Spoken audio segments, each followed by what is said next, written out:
로봇은 오늘 그런 이슈도 있더라고요. 젠승항의 장녀가 한국을 방문해서 LG 쪽에 로봇 거점을 방문해서 여러 가지 인사이트를 듣는다라는 이슈가 있었는데 그런 이슈도 있고 중국의 대표적인 휴머노이드 기업이라고 할 수 있는 유니트리도 IPO 상장 내일입니다. 그렇기 때문에 로봇 섹터는 우리가 이번 주 쭉 봐야 될 굉장히 중요한 부분인데 주말 내내 현대차 아틀라스 관련해서도 기사가 많이 떴습니다. 현대차는 대표적인 우리나라의 피지컬 AI 기업 섹터의 종목으로서 앞으로 아틀라스도 로봇 트렌드에 굉장히 중요한 모멘텀이잖아요. 그래서 이 부분을 좀 설명해 드릴 거고요. DB증권에서 아틀라스가 이제 현대차 그룹 전반적으로 공정에 투입이 될 가능성, 앞으로의 그 경로를 보면서 투자 트렌드를 따라가 보면 좋다라는 의미 있는 리포트를 써서 픽을 좀 해봤습니다. 그래서 아틀라스 현대차 공정 진입은 두 판에 걸쳐서 좀 가볍게 설명을 해드릴 거고요. 그러니까 우리가 아틀라스가 앞으로 어떻게 상용화 될 건지 그 경로를 잘 아시면 좋을 것 같은데 그 부분을 정리를 일단 해놨습니다. 알맥이라고 해서 이게 현대차의 로봇을 훈련시키고 실전으로 이제 가기 위해서 검증하고 훈련시키고 계속 이런 걸 반복하는 훈련 센터, 학습 센터라고 보시면 되는데 그쪽이 굉장히 중요한 이제 모멘텀입니다. 여기에서 하는 일은 아틀라스가 부품 서열, 그러니까 조립을 잘 하려고 그러면은 부품을 잘 나열해 줄 알아야 되잖아요. 그것부터 해서 조립하는 거, 작업해서 학습하는 거 이제 무한 반복하고 성능을 검증하고 이러한 것을 이제 알맥에서 하는데요. 여기에서 훈련하고 학습한 것을 가지고 실전 공장으로 이제 가는데 그게 현대차 공정에 이제 진입한다라는 걸 보시면 되고 대표적으로 HMGMA라고 해서 현대차 조지아 공장을 말하거든요. 메타 플랜트 아메리카라고 얘기도 하죠. 그쪽에서 실전 이제 투입돼서 전반적 피지컬 AI의 혁명을 이제 보여주는 실전 데이터로서의 역할을 하게 될 겁니다. 현대 글로비스와 함께 파일럿 테스트라고 하는 거는 정말 실전으로 가기 전에 일부 괜찮은 로봇들을 시험으로 한번 해보게 하는 거, 그런 거 이제 파일럿 테스트라고 하잖아요. 그걸 이제 거쳐서 실제 공장에 생산 투입이 되는 것이 아마 이러한 것이 상용화 경로가 되겠다, 이렇게 보시면 될 것 같고요. 일단 계획에 있습니다. 아틀라스는 제가 말씀드린 현대차 미국의 조지아 공장에 투입이 될 것으로 보이는데 28년 정도라고 보여집니다. 그리고 30년 되면 이 부품 조립 공정에 적용을 실제로 하는 거죠. 그래서 어떻게 보면은 28년 그리고 30년까지 바라봐야 되니까 이게 장기간 중장기적인 프로젝트일 수도 있어요. 그래서 이제는 현대차 그룹주 그리고 이런 로봇 관련주 같은 경우에는 실제적으로 이런 상용화 과정이 잘 거치는지 실전 데이터가 잘 나오는지 이거를 눈으로 확인해야 더 주가가 반등할 가능성이 있다라고 전문가들이 얘기를 하더라고요. 일단 이런 청사진은 있는 상황이고요. 아틀라스가 참 이런 부분도 주목이 되는 게 어려운 동작을 한 번에 착 끝내는 게 중요하긴 하지만 이거보다 더 중요한 거는 동일한 반복 작업을 흐트럼 없이 굉장히 완성도 높이게 하는 게 사실상 이게 더 중요합니다. 왜냐하면 반복 공정을 잘 해내는 그런 부분이 로봇이 더 중요하잖아요. 그래서 반복 작업을 잘 해내서 이걸 실제적으로 공정에 투입되는 적용을 잘 하는 단계 이런 것이 되는지 끊임없이 중요한 단계다 이렇게 보시면 될 것 같고요. 그래서 평가 기준도 달라집니다. 예전에는 하드웨어 성능이 어느 정도였냐라면 이걸 이제 넘어서서 이제는 배치 얼마나 되고 그리고 실제적으로 작업해서 그 수율을 높이느냐에 따라서 로봇의 혁명에 따른 그 결과치가 매겨지지 않을까 이런 생각을 하게 됩니다.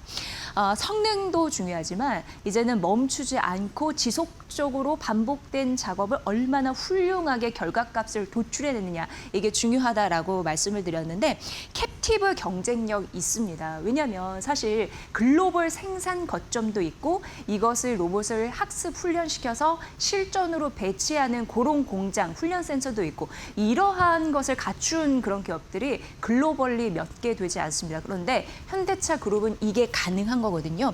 그래서 캡티브 경쟁력이 있다라고 판단이 되는 거고요. 이제는 매출도 중요하지만 매출보다 더 중요한 거는 데이터입니다. 데이터 같은 경우는 국가 안보로 미국 트럼프 대통령 경영력도 굉장히 신경 쓰잖아요. 그러니까 로봇은 자체적으로 데이터를 가져올 수 있는 굉장히 중요한 피지컬 AI의 대표적인 그런 모델이기 때문에 앞으로 데이터 싸움이 될 것이다. 이렇게 언급이 됐습니다. 대표적으로 보스턴 다이내믹스 우리가 잘 알고 계실 텐데 여러분이 데이터 플라이 휠이라고 해서 공장에서 여러 가지 작업을 해서 그것을 반복적으로 훈련을 해서 실제 현장 가서 안 되면 다시 빼. 그래서 거기에서 재교육시키고 엄청난 과정을 거쳐서 훈련을 거쳐서 데이터를 내놓는데 그 데이터 플라이 휠에 선점할 수 있는 기대감이 있다라는 거. 데이터 자체가 굉장히 중요한 경쟁력이라는 거 아틀라스 현대차 그룹에서 보여주지 않을까라는 로봇, 혁신, 밸류 체인 이 부분 굉장히 중요하다라고 보여지고요. 그러면 이제 아틀라스가 장차 현대차 공정에 진입될 가능성이 있는데 어떤 종목을 봐야 될까 궁금하실 것 같아요. 그래서 DB증권 같은 경우에서는 두 종목을 언급을 했는데 일단 현대모비스와 현대글로비스를 얘기를 했습니다. 현대모비스 같은 경우에는 액추에이터, 그러니까 아틀라스 바디 액추에이터 31개 이 정도의 액추에이터, 바디 액추에이터를 이제 공급하게 되는데 얼마 남지 않았습니다. 11월부터 이 제품을 납품을 시작하게 됐는데 성능도 중요하지만 이거를 표준화시키고 원가 경쟁력을 그러니까 원가를 낮추면서 제품을 조금 더 효율적으로 사용을 내는 거죠. 그거 굉장히 중요하고 뭐 신뢰성 두말할 나위 없고요. 그런 부분을 기반으로 해서 로봇 부품 사업화 이런 부분을 확장하지 않을까라는 기대감 이 부분이 있기 때문에 현대모비스가 굉장히 중요한 역할을 할 것이다라고 언급이 됐습니다. 그리고 현대글로비스 같은 경우에도 초기 테스트베드로 부상할 수 있는 대표적인 그런 기업이라고 하고요. 현대차가 제조라면 이제 현대글로비스 같은 경우에는 물류 이런 부분을 역할을 담당하면서 피지컬 AI 초기 배치 이런 부분을 가속화한다라는 굉장히 긍정적인 모멘텀이 서려 있다라는 부분에서 오늘 시장에서 로봇이 아직까지도 뭐 고점 대비 살짝 상승폭 줄이기는 했습니다만 여전히 강한 테마이긴 하거든요. 그래서 현대차 아틀라스의 흐름은 끊임없이 우리가 봐야 할 굉장히 중요한 모멘텀이라는 걸 다시 한번 강조해드리면서 뒤에 로보티즈를 비롯해서 여러 가지 로봇 관련주도 준비를 했거든요. 주목해 주시면 좋을 것 같습니다. 네, 이제 로봇 조금 더 설명을 해드려야 될 텐데 오늘 로보티즈가 로봇 관련주 중에서도 눈에 띄더라고요. 오늘 장중에 11% 넘는 상승세를 보이면서 주가가 31만 원 선 위까지 올라가기도 했습니다. 한국투자증권에서 로보티즈를 오래간만에 분석을 해서 여러분께 소개를 해드리는데 일단 한국투자증권에서는 로보티즈의 목표 주가를 45만 원으로 얘기를 했거든요. 그런데 이 선이 국내 증권사에서 로보티즈를 바라보는 목표가 밴드 상단입니다. 그런데 골드만삭스에서 최근 로보티즈를 분석을 했는데 목표 주가를 훨씬 뛰어서 얘기를 했습니다. 63만 원. 그렇기 때문에 골드만삭스가 국내 증권사 대비해서 로보티즈를 더 공격적으로 바라보고 있구나 이렇게 생각하시면 좀 비교 분석하시는 데 도움이 되시지 않을까 싶고요.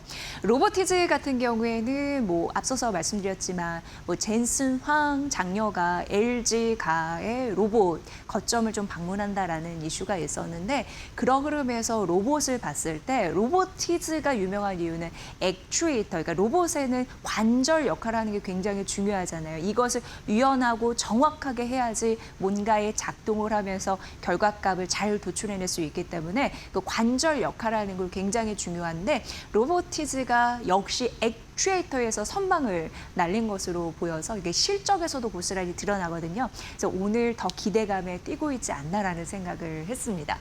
아니나 다를까 이렇게 목표 주가 45만 원인 이유, 그리고 골드만삭스에서는 63만 원이라고 얘기했는데 크게 다르지 않아서 우리 국내 증권사의 리포트로 설명을 좀 해드리도록 하겠습니다. 로보티즈를 한국투자증권에서는 올해 실적 추정치 이런 부분을 상향 조정하는 흐름들이 나타났었는데 올해 4.2%, 내년에 18.5% 매출 추정치를 올려잡는 흐름들이 있었습니다. 2분기 실적 괜찮았거든요. 왜냐하면 영업이익 기준으로 1년 사이에 726% 성장했고 전 분기 대비로 해서는 흑자 전환했고 시장 컨센서스 대비해서는 80% 이상 올랐으니까 서프라이즈 서프라이즈를 기록했다라는 부분인데 앞서서 말씀드린 대로 액추에이터 출하량이 급속히 늘면서 긍정적인 실적을 도출했다 이렇게 말씀드릴 수 있을 것 같고요. 상반기, 하반기 다 긍정적인데 상반기 이제 이건 결과가 끝난 거니까 보면은 액추에이터 약 20만 대 출하를 했거든요. 근데 상반기만 20만 대입니다. 근데 이 기준이 어떠냐면 작년에 보면은 연간 24만 대 출하했습니다. 그런데 상반기만 약 20만 대 출하를 했기 때문에 굉장히 수요가 높구나라는 걸 드러낼 수 있는 그런 대표적인 데이터고요. 특히나 북미나 중국 쪽에서 수출이 잘 됐습니다. 북미가 142%, 중국이 154% 성장을 견인했기 때문에 미국과 중국 쪽에서 니즈가 좀 있구나라는 걸, 많구나라는 걸 확인할 수 있었고 이제 성장의 핵심은 수요보다 공급입니다. 공급 굉장히 중요한데 하반기는 액추에이터가 30만 대 출하될 것으로 예상돼요. 그러면 50만 대, 작년에 24만 대였으니까 훨씬 2배 이상의 액추에이터 출하량 기대가 될 수 있는 거고요. 이게 하반기가 상반기 대비해서 33%더 는 수치라고 하니까 기대감이 있습니다. 하반기에는 또 로보티즈는 데이터 팩토리 사업이 본격화되는 것도 굉장히 중요한 모멘텀이더라고요. LG뿐만 아니라 여러 가지 로봇 관절을 원하는 고객사 쪽에서도 출하량이 늘 가능성이 있기 때문에 중요하다라고 보여지고요. 감속기를 활용한 신모델도 출하량이 늘 가능성이 있는데 대표적으로 다이내믹셀 Y입니다. 감속기를 활용하다 보니까 로봇 관절을 조금 더 정확하게 활용할 수 있다는 데에서 긍정적인데 중국 출하 예상되고 다이내믹셀 X 같은 경우에도 북미 쪽에서 요구가 좀 많다고 합니다. 요로 흐름들이 긍정적인 실적을 만들어냈고 앞으로 하반기에도 긍정적인 요소를 가져갈 수 있는 대표적인 실적 데이터, 전망 데이터라는 걸 확인할 수 있었는데요. 로보티즈 오늘 잘 가고 있다는 점 말씀드리면서 다음 종목도 만나보도록 하겠습니다. 다음 종목 역시 오늘 장중에 15% 넘는 급등세를 기록을 했더라고요. DN 오토모티브인데요. 여기는 자동차를 생각하면 엔진이나 차체 소음이 좀 많잖아요. 그러니까 그걸 줄여주는 그런 부품 업체이고 타이어 쪽도 하더라고요. 근데 DN 오토모티브 같은 경우에도 대표적으로 공작기계 쪽에서 앞으로 긍정적인 역할을 할 수 있나 봅니다. 하나증권에서 오늘 목표 주가를 6만 원에서 8만 원으로 올려 잡은 게 눈에 띄었고요. 일단 2분기 실적을 보면은 영업이익률이 꽤 높습니다. 16% 이상 되니까요. 두 자릿수니까 괜찮은 거고 2분기 영업이익도 70% 가깝게 전년 대비해서 성장한 것으로 나타나고 있고 글로벌 공작 기계 부분이 사상 최대 이익을 내서 이쪽이 좀 잘하고 있구나는 걸 확인할 수 있었고 이게 더 중요한 게 우주, 항공, 방산 로봇, 그러니까 피지컬 AI에 로봇이 들어가잖아요. 이런 섹터 굉장히 고수익을 창출해낼 수 있는 대표적인 섹터인데 그 안에서 일을 할 수 있는 거기 때문에 앞으로의 실적 전망이 밝다 이렇게 보시면 될 것 같습니다. 3분기 역시 전년 대비해서 55% 오르면서 근데 3분기는 2분기 대비해서는 성장률이 둔화될 가능성은 있지만 그래도 굉장히 긍정적인 게 워낙 3분기는 계절적인 비수기였습니다. 그럼에도 불구하고 이 정도 나온다? 괜찮게 보는 거고요. 공작기계 수준은 여전히 잘 될 것으로 보이고 역시 우주, 항공, 방산, 로봇 하나를 팔아도 제품 가격이 더 많이 떨어지는 고마진 제품 이런 부분 때문에 실적에 굉장히 기여할 수 있다. 이런 가능성 보셔야 될 것 같습니다. 독일 기업이었어요. 이 헬러라는 기업 인수한 시너지도 날 수 있다고 하는데 여기를 찾아보니까 130년 정도 된 기업이더라고요. 근데 이쪽 시너지도 날 수 있고 또 실적 턴 어라운드 됐고요. 내년 또 실적이 더 본격화될 가능성이 있어서 긍정적인데 그럼에도 불구하고 최근 주가는 글로벌 공작기계 이런 기업 대비해서 훨씬 저평가되어 있어서 주가에 대한 매력도 있다고 합니다. 이런 부분으로 목표 주가 상향됐고 오늘 장중에 15% 넘는 급등세를 보여주기도 했다는 점 말씀드리고요. 그럼에도 불구하고 아직까지는 주가의 위치가 좀 낮기 때문에 더 올라갈 여지가 있다라고 보여지는 것 같습니다. 하나증권의 리포트 잘 살펴보시면 좋을 것 같고요. 자, 오늘 7,100선 넘어섰잖아요. 근데 우리가 앞으로 갈 길은 좀 있습니다. 흔들리지 않고 8월 장 잘 갈 수 있을지 궁금해집니다. 사실 제가 그 휴일 내 이렇게 좀 찾아보니까 S&P 500 기준으로 월간으로 봤을 때 9월은 이제 마이너스를 기록했다는 그런 소식이 있더라고요. 그러면 지금 8월입니다. 9월 대비하기 전에 사실 우리 증시는 S&P 500 지수도 잘 보기 때문에 그런 부분으로 큰 또 염려는 없을지, 아니면 오늘 이제 주가가 회복이 되는 흐름을 보이고 있는데 또 잘 갈 수 있을지 무탈하게 그런 부분 오늘 키움증권 리포트에서 잘 설명이 돼 있더라고요. 그래서 이 리포트를 직접 쓰신 한지영 연구원을 연결해서 들어보도록 하겠습니다. 연구원님 반갑습니다.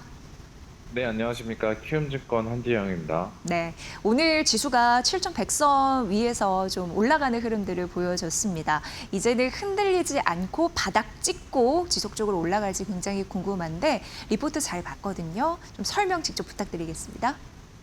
네, 여전히 저는 반등의 연속성은 이어질 거다라고 보고 있고, 일단 긍정적인 점은 예전의 반등장과는 달리 그 반도체 쪽으로 쏠림 현상이 나와서 반등하는 게 아니라 반도체 이외에도 다른 업종들도 그 온기가 확산이 되고 있고, 또 외국인 같은 경우도 다시 순매수 움직임으로 전환을 하고 있는 등 전체적으로 시장 수익률의 폭이나 외국인의 수급 여건이 개선되고 있는 것 같아요. 그래서 이러한 것들이 저는 반등의 연속성, 회복력의 지속성에 계속 힘을 실어주는 요인이다라고 보고 있고, 이번 주에도 뭐 여러 가지 이벤트들이 있을 것 같은데 저는 여전히 코스피가 저평가되어 있다라는 거, 또 이익 자체도 지금 훼손되지 않고 지금 더 상향이 되고 있다라는 거, 이러한 것들을 감안을 해보면은 이번 주에도 저는 뭐 7,000포인트 이상에서 우리가 증시가 움직이지 않을까 이렇게 보고 있습니다.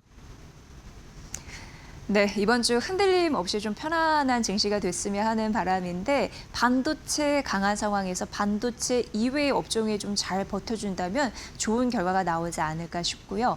앞으로 우리가 눈여겨봐야 할 이벤트, 지표 등은 뭐가 있을지 궁금합니다. 좀 짚어주세요.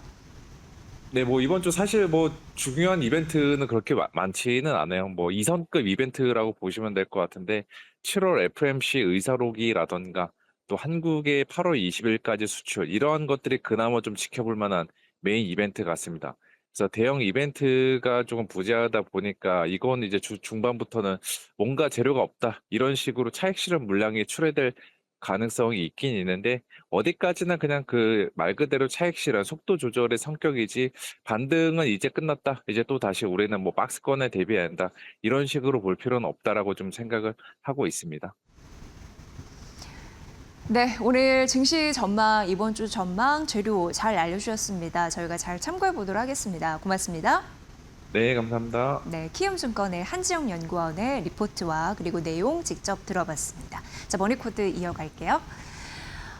전반적으로 봤을 때 이제 전기차 쪽, 오늘 전기차 섹터 안에서도 또 뛰는 종목들이 있던데 하나증권에서 2차 전지주에 대해서 긍정적인 또 코멘트를 내놨습니다. 소개를 해드려야겠다라는 생각을 했습니다.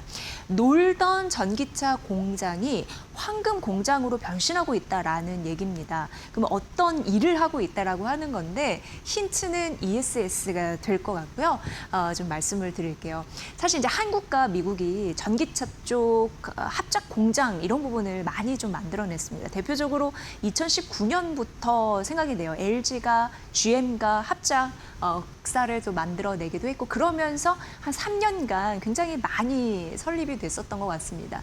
그런데 전기차 업황이 그렇게 좋지 않았고 그렇게 물량이 이렇게 많지 않아 보니까 전기차 공장을 좀 쉬는 곳이 많았던 거예요. 그래서 놀던 전기차 공장이었고 가동률이 떨어지니까 고정비 부담은 많이 늘잖아요. 그래서 실적이 굉장히 안 좋은 그런 흐름들을 맛볼 수밖에 없었습니다. 그래서 고육지책으로 2024년 말에 구조조정을 이제 시작을 했고 청산이 본격화되면서 어느 정도 안 좋은 것은 베어버리고 이제 그런 부분을 유효 공간을 어떻게 쓸 것인가 전략을 세웠겠죠. 대표적으로 LG 에너지 솔루션 같은 경우에도 미국 합작사 GM 혼다 그리고 스텔란티스 이런 부분 잠시 언급해드리면 일단 미국 GM과는 두 개의 합작사는 유지를 하는 것으로 알려져 있고요. 혼다 같은 경우는 지분을 이제 전량 매각을 해서 타 OEM과 좀 ESS 쪽으로 이제 대응을 하는 것으로 확인이 되고 있고 스텔란티스는 오히려 지분을 전량 인수를 해서 이쪽으로 단독 공장을 또 하고 있는 것으로 파악이 되거든요. 그러니까 안 좋은 것을 좀 덜어내고 오히려 뭔가 집중하고자 하는 그렇게 지금 설비 체제를 마련을 했습니다. 그러니까 지분을 재편하고 단독 공장으로 전환하고 이런 흐름들을 보인 거죠. 합작사 청산 이슈가 있다 보니까 이제 쉬는 전기차 공장은 ESS 공장으로 바뀌는 흐름들이 나타나고 있는데 ESS가 결국은 2차 전지를 살릴 핵심 원동력으로 부각을 받고 있는 상황이잖아요. 북미 같은 경우에는 전력난이 굉장히 심각하고 온사이트 발전 스스로 발전을 잘 해낼 수 있는 그런 발전에 대한 기대감이 있는 상황이고 그리고 미국 쪽에서는 탈중국, 그러니까 중국을 배제하다 보니까 우리 기업의 반사 이익 이런 부분은 지속적으로 수혜를 입을 가능성이 있는 상황인데 이렇다 보니까 한국 쪽에서는 어찌됐건 에너지 저장 장치라는 긍정적인 모멘텀을 활용할 가능성이 굉장히 커졌는데 LFP, ESS 수요가 늘어났기 때문에 ESS에 대한 전략 집중 모델을 더 활용할 수 있게 됐습니다. 그러면서 전기차 쉬던 공장이 ESS 쪽에서는 굉장히 중요한 자산처로 부상을 하고 있다라는 얘기고요. 그렇기 때문에 하나증권에서는 황금 공장으로 변신한 바 앞으로 셀 업체에 대한 탑픽 주는 온전히 이어간다, 오롯이 이어갈 것이다라고 얘기를 하면서 LG 에너지 솔루션과 삼성 SDI가 탑픽이라고 여전히 주장을 하고 있었습니다. 북미 ESS 전략 자산을 기반으로 해서 매수 포인트가 유효하다라고 얘기를 한 거고요. LG 에너지 솔루션과 삼성 SDI 둘을 경쟁해서 봤을 때 삼성 SDI가 조금 더 점수를 줄 수 있나 봐요. 이 얘기를 더 하더라고요. 왜냐하면 삼성 SDI 같은 경우에는 이번에 이제 삼성 디스플레이 지분 매각에 대한 그 매각 대금 이런 부분도 아직 주가에 반영이 되진 않은 상황이고 LFP 증설 여력도 있는 상황에다가 북미 ESS 공급이 너무 부족하다 보니까 이걸 갖고 있는 기업 입장에서는 긍정적일 수 있겠죠. 그래서 삼성 SDI가 조금 더 특별하다라고 얘기는 되어 있었습니다. 그래서 셀 업체 LG 에너지 솔루션과 삼성 SDI 자체를 조금 더 봐야 되는 이유 바로 황금 공장으로 변신한 전기차 시장, 2차 전지 시장에 대한 그런 변화 이런 부분에서 찾을 수 있으니까 잘 판단해 보시면 될 것 같고요. 그리고 GS건설 보도록 하겠습니다. 삼박자가 잘 맞아 떨어진다고 하면서 대신증권에서 목표 주가를 올려 잡았습니다. 44,000원으로 올려 잡았고요.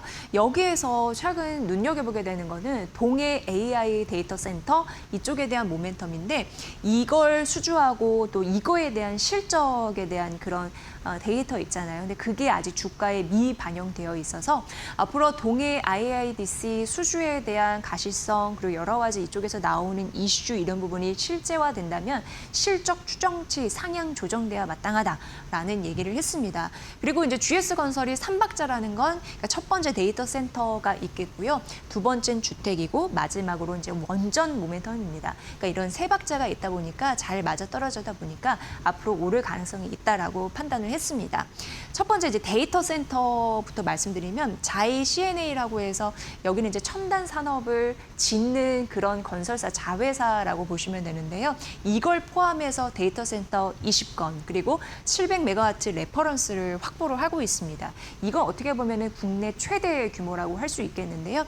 이런 레퍼런스를 포함하고 있는데 이제 동해 AIDC, AI 데이터 센터를 이제 포함한 게 4건이나 포함이 돼서 요런 레퍼런스로 앞으로 추가 수주를 더 당길 힘이 있기 때문에 이게 긍정적이라는 거고 2.4기가와트인데 2.4기가와트는 앞으로 1.2기가와트 그리고 1.2기가와트 이렇게 좀 나눠서 생각해 보시면 되는데 앞으로 그렇게 될 계획이고요. 1기가와트당 10조 원 플러스 알파의 수주 금액이 예상되는 바 이 부분만 하더라도 이제 긍정적이고요. 데이터 센터 공사 같은 경우에는 훨씬 매출화가 빠릅니다. 왜냐하면 공사 기간이 기간이 2년에서 한 3년 정도이거든요. 그래서 이거를 따내면 빨리 지어놓고 매출을 당길 수가 있기 때문에 실적 면에서는 효과가 좀 뛰어나다라고 파악이 되고 있습니다. 말씀해드렸듯이 동해의 AI 데이터 센터 수주와 그런 실적 데이터가 확인이 됐을 때 실적 추정치 당연히 높아질 거고 그럼 주가가 당연히 따라 올라갈 테니까 이걸 이제 긍정적으로 바라본 거고요. 두 번째 모멘텀은 주택입니다. 그 원가가 높은 거 물량이 어느 정도 해소가 됐고요. 고수익 매출이 본격화되고 있는 상황입니다. 하반기 주택이 GPM이라고 해서 이게 여러 가지 뭐 빼고 총 이익률을 얘기를 하는 거거든요. 그러면 12에서 15% 정도 날 것이다라고 하는데 분양이 좀 많아질 모양인가 봐요. 그래서 주택 매출이 올해 저점을 통과해서 내년은 본격화될 거라고 하니까 분양 물량이 많아지는데 내년 이제 본격화될 그런 모델. 근데 원가 부담이 어느 정도 해소가 됐다고 하니까 주택에서도 크게 밀리지 않는다라는 부분이고 데이터 센터 말씀드렸고 마지막 이제 원전인데요. 원전에 대해서도 레퍼런스를 보유하고 있습니다. 여기가 신한울, 신월성 1, 2호기에 참여를 했는데 비주관사로 참여한 이력이 있거든요. 그래서 차세대 대형 원전 수주에 대해서도 거기에서도 먹을 수 있는 기대감이 일부분 있습니다. 앞으로 베트남 쪽, 동남아 쪽 해외 신규 원전 진출도 검토하고 있는 바 앞으로 이제 레퍼런스를 보유하고 있어서 긍정적인 추가 수주 모멘텀이 있을 수 있다라는 가능성이에요. 결과적으로 이런 삼박자에 대한 모멘텀이 지금 주가에 서려 있어서 앞으로 갈 가능성이 있다라고 하는 GS건설 대신증권의 리포트 잘 눈여겨보시면 될 것 같고요. 마지막으로 현대해상입니다. 현대해상도 오늘 아침에 국내 증권사에서 목표 주가 얘기를 좀 많이 했고요. 여기 DB증권은 투자 포인트를 매수로 올렸고 그리고 목표 주가도 63,000원으로 상향 조정을 했습니다. 일단 2분기 실적은 서프라이즈를 기록을 했습니다. 그리고 여기 실적을 보니까 실손 보험 쪽에서 들어오는 돈 환입되는 그런 부분이 있었거든요. 그래서 실손 보험에 대한 민감도가 굉장히 큰 기업인데 실손 보험 쪽에서 실적이 괜찮다. 앞으로도 추정치 괜찮을 가능성이 있다라고 하니까 이쪽으로서 주가 모멘텀이 붙는다라는 부분이고요. 실손이 손실 계약 비용이 이제 환입 전환이 된다. 이런 부분에서 봤을 때 연간 2천억 원 정도 수익을 받을 수 있다라고 합니다. 그러니까 이것만 계산해도 실적에 도움이 되는 거고 자동차 보험도 BEP를 넘어설 가능성 있는 상황이고요. 그래서 연간 순이익이 1조 원대로 회복할 가능성이 있다고 하니까 실적에 대한 기대감 때문에 괄목상대라는 얘기를 한 거고요.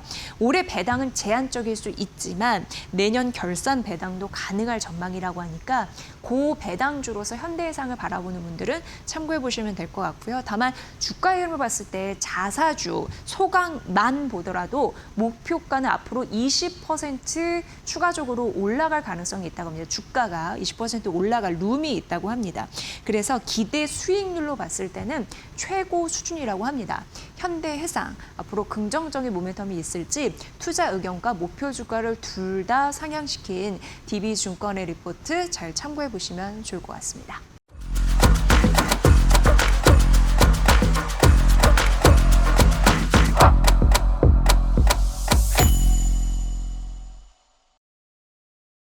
그리고 오늘 전반적으로 시장이 이렇게 눌리는 데는 금리의 영향이 상당 부분 있습니다. 그러니까 장기 국채 금리가 전반적으로 굉장히 높은 상황이거든요. 근데 따져보면은 미국의 30년물 그리고 독일, 프랑스의 30년물 국채 금리가 굉장히 높습니다. 미국 같은 경우에는 굉장히 20년 만에 높은 수치를 기록을 했고요. 독일 같은 경우에는 2011년 이후에 그리고 프랑스는 2008년 이후에 30년물 국채금리가 최고치를 찍은 흐름들이 나타나고 있습니다. 또 일본 같은 경우에도 10년물 국채금리가 거의 뭐 최고치의 흐름을 나타내고 있는 상황입니다. 근래 들어서 이러한 흐름들이 전반적으로 반도체의 차익 실현 매물을 압박하고 있다라고 또 서사가 좀 이어지더라고요. 장기 국채 금리가 앞으로 더 어떻게 될 것인지 굉장히 궁금하실 텐데 그래서 오늘 이 금리 전망 먼저 여러분께 해드리도록 하겠습니다. 자, 오늘 하나증권의 박준우 연구원을 연결해 봅니다. 연구원님 안녕하십니까? 네, 안녕하세요. 저 하나증권 리서치센터의 박준우라고 합니다. 네, 뭐 전 세계적으로 장기 국채금리 수준이 너무 높아서요. 이게 증시 조정에 굉장히 큰 빌미가 되어주고 있는 상황인데 사실 문제는 문제입니다. 어떻게 보고 계시고 이 금리 전망 어떻게 될런지 궁금한데 자세히 분석 부탁드립니다. 네, 말씀 주신 대로 지금 미국 10년물 금리가 4.7%를 넘어섰고요. 미국 국채 30년물 금리는 5%를 이미 훌쩍 넘어선 상태입니다. 저희가 보통 주식 시장이 위협이 되는 금리 레벨을 10년물 금리 기준으로 한 4.7% 정도로 많이 보거든요. 그렇기 때문에 지금 금리 레벨은 위험 자산, 뭐 대표적으로 주식이 되겠죠. 주식 자산에는 좀 부담이 되는 레벨인 건 사실입니다. 최근에 이제 금리 급등의 특징적인 부분을 말씀드려 보면 9월 인상 가능성은 낮아졌는데도 불구하고 장기 금리는 계속 오르고 있다라는 부분입니다. 즉 연준이 기준금리 인상을 하지 않는다 하더라도 오히려 장기 금리는 계속 오르고 있는 것인데 그 중에는 유가 상승의 영향도 있을 수 있고요. 또한 케빈 워시 연준위원장이 기준금리 인상을 선호하지 않고 있기 때문에 시장에서는 어떤 중앙은행에 대한 신뢰도 문제가 조금 커진다라고도 해석을 해볼 수가 있겠습니다. 그 말은 기준금리를 인상하지 않는다고 해서 금리가 낮아질 수 있는 것이 아니고 오히려 기준금리 인상을 함으로써 인플레이션 리스크를 줄여줘야 금리 안정이 장기적으로 가능할 텐데 지금은 그 부분에 대한 불확실성이 굉장히 큰 상황이고 단기적으로도 금리의 상승 리스크는 조금 남아있는 상태로 판단이 됩니다. 네, 박준우 연구원님의 말씀을 들어보니까 유가 상승도 굉장히 압박의 요소 중에 하나인데 지금 보니까 전반적으로 미국과 이란의 협상이 좀 지속적으로 끝나지 않고 장기간 좀 이어지는 모습입니다. 앞으로 이 결론이 나기가 좀 어렵지 않을까라는 것도 보고서에 있더라고요. 연구원님의 의견은 어떻습니까? 예, 전쟁 상황을 예측하기는 굉장히 어렵긴 하지만 저는 최근에 미국 이란 협상이 굉장히 어려워지지 않을까라는 생각을 가지고 있습니다. 우선 미국 측에서 바라보게 되면 기본적으로 트럼프 지지자들은 전쟁에 찬성하는 비율이 굉장히 높습니다. 그렇기 때문에 트럼프 입장에서는 이 전쟁을 지금 딱 이 상태로 끝내기가 굉장히 어려운 그런 정치적인 환경에 놓여져 있고요. 그렇다고 하더라도 반대로 전쟁을 계속 이어갈 수 있느냐라고 보면 전쟁 비용 부담이라든지 잠재적인 유가 상승 이런 부담들이 11월에 있을 중간 선거를 앞두고 굉장히 어려운 상황인 겁니다. 즉 미국은 진퇴양난에 빠져 있는 상황인데 이란은 이 부분을 정확히 알고 있고 이란은 시간이 지날수록 본인들에게 조금 유리한 입장이 생길 수 있다는 생각을 가지고 있는 것 같고요. 최근 월스트리트저널 보도에 따르면 이란은 오히려 확전, 즉 전쟁이 더 확대될 가능성을 준비하고 있다는 소식들이 최근에 나오고 있습니다. 그 말인즉슨 종전 합의 이런 것들에 좀 기대기보다는 잠재적으로 미국과 무력 전쟁이 더 커질 가능성을 염두에 두고 좀 강경파들이 이란의 어떤 어, 전쟁 전략이라든지 정치 전략을 세우고 있다라는 얘기들이 계속 나오고 있거든요. 그 영향으로 지난 주말부터 또 유가가 다시 오르기 시작을 한 겁니다. 그래서 이렇게 봤을 때 중간 선거 전까지 미국 이란이 어떤 협상에 이르르긴 굉장히 어렵다고 보는 거고요. 잠재적으로는 미국이 조금 더 공격적인 군사작전을 펼칠 리스크, 그로 인해서 유가가 다시 더 높아질 리스크가 여전히 남아있다라고 생각을 합니다. 네, 어제가 이제 이번 주의 첫 거래일이었습니다. 어제 시장 보면서 꽤 또 여전히 난이도는 높다라는 생각이 들었고, 오늘 이제 수요일 장인데, 이번 주 이제 두 번째 거래일 장이죠. 또 완전 분위기가 좀 처지면서 매도 사이드카가 발동이 되면서 올해 들어서 25번째 매도 사이드카가 울린 그런 날이었습니다. 여전히 시장은 어려운데 여러 가지 지금 뭐 금리 우려나 유가 변수나 물가는 여전히 높고 이러한 난제가 있습니다. 어떻게 투자 전략의 방향성을 세워야 될지 굉장히 어렵습니다. 어떻게 보시는지요, 위원님께서는요? 네, 아마 주식 투자자분들께서 다 금리 상승을 많이 걱정을 하실 겁니다. 그래서 앞으로 1년 동안은 이 금리가 정말 중요한 변수는 맞습니다. 그렇지만 지금 금리가 오른 것은 단순히 아까 말씀드린 신뢰도나 유가뿐만이 아니라 기본적으로 미국의 성장이 좋기 때문에 금리가 높아지는 부분이 가장 첫 번째 이유긴 하거든요. 그 말은 즉슨 지금 미국 기업들의 이익 실적도 좋고 펀더멘털은 굉장히 좋기 때문에 금리가 급격하게 오르지 않는 이상 주가가 추세적으로 하락하기는 굉장히 어렵다라고 보는 거고요. 실제로 최근에 일부 기업들을 제외하고 뭐 S&P 500이나 크레딧 스프레드나 이런 것들 보면 역사상으로 가장 높은 수준을 계속 유지를 하고 있거든요. 크레딧 스프레드는 사상 최저 수준에 가깝고요. 그런 것들을 봤을 때는 성장이 꺾이지 않는다고 하면 아직까지는 채권보다는 그런 위험자산 투자가 더 우호적인 환경이라고 판단을 하고 있습니다. 들으면서 굉장히 인상적인 그런 부분이 있었는데요. 그러니까 미국 경기, 그러니까 성장 이런 부분은 여전히 견조하다라고 봐주셨습니다. 그래서 펀더멘털이 크게 흔들리지 않는다면 사실상 뭐 채권보다는 주식 투자 같은 위험 자산, 이 투자 심리 이런 부분이 조금 더 긍정적이지 않을까라는 그런 분석을 해주셨는데 잘 들었습니다. 앞으로도 좋은 인사이트 부탁드릴게요. 잘 들었습니다. 네, 감사합니다. 네, 오늘 뭐 시장 전반적으로 좀 어렵다 보니까 그리고 이 어려움에 닥친 가장 큰 난제는 금리입니다. 그래서 금리를 잘 풀어보면서 앞으로 주식 투자의 방향성을 어떻게 잡아야 될지 좀 긴급 진단을 해봤는데요. 좋은 또 인사이트 얻은 것 같고요. 네, 오늘 시장이 좀 어려운 건 맞거든요. 그럼에도 불구하고 시장이 반등하면서 빨간불로 바뀌는 종목들이 점차적으로 좀 늘어나고 있는 상황입니다. 이 코스피 같은 경우에도 매도 사이드카가 발동이 됐는데 그래도 이제 4%, 마이너스 4%까지 낙폭을 좀 줄였고 코스닥은 상승 반전한 모습이 나타나는데요. 전반적으로 봤을 때 전선, 뭐 대표적으로 반도체, 기판, 2차 전지 관련주 이런 섹터가 반등을 하거든요. 그래서 반등에 대한 시그널이 있는 섹터들 오늘 머니코드에서 좀 쭉 점검을 해드리겠습니다. 그러니까 분위기를 반전시킬 수 있는 하나의 핫템이 될 수 있을지 보시면 될 것 같고요. 2차 전지주 오늘 좀 살아나고 있는 흐름들이 점차적으로 나타나고 있는데 굉장히 중요한 모멘텀이 좀 숨어 있더라고요. 그 리포트부터 말씀드리도록 하겠습니다. 한국투자증권의 리포트인데 뉴욕에 이어서 텍사스도라는 얘기를 하고 있습니다. 텍사스 굉장히 AI 시대에 많이 거론되고 있는 핫 지역 중에 하나인데요. 이 텍사스에서 뉴욕에 이어서 전력망 연결을 신청한 데이터 센터에 대해서 여러 가지 전수 감사를 하라 하고 지시를 하고 있는 상황입니다. 여기에 에벗 주지사가 있는데 4선에 도전을 하고 있는 상황이거든요. 그런데 이 얘기짓은 데이터 센터를 건설하는 데 있어서 지역 주민의 눈치를 안 볼 수가 없는 상황입니다. 그래서 데이터 센터 건설이 중지가 될 가능성을 내재를 하고 있다라는 어떻게 보면은 고러한 얘기가 될 수 있겠습니다.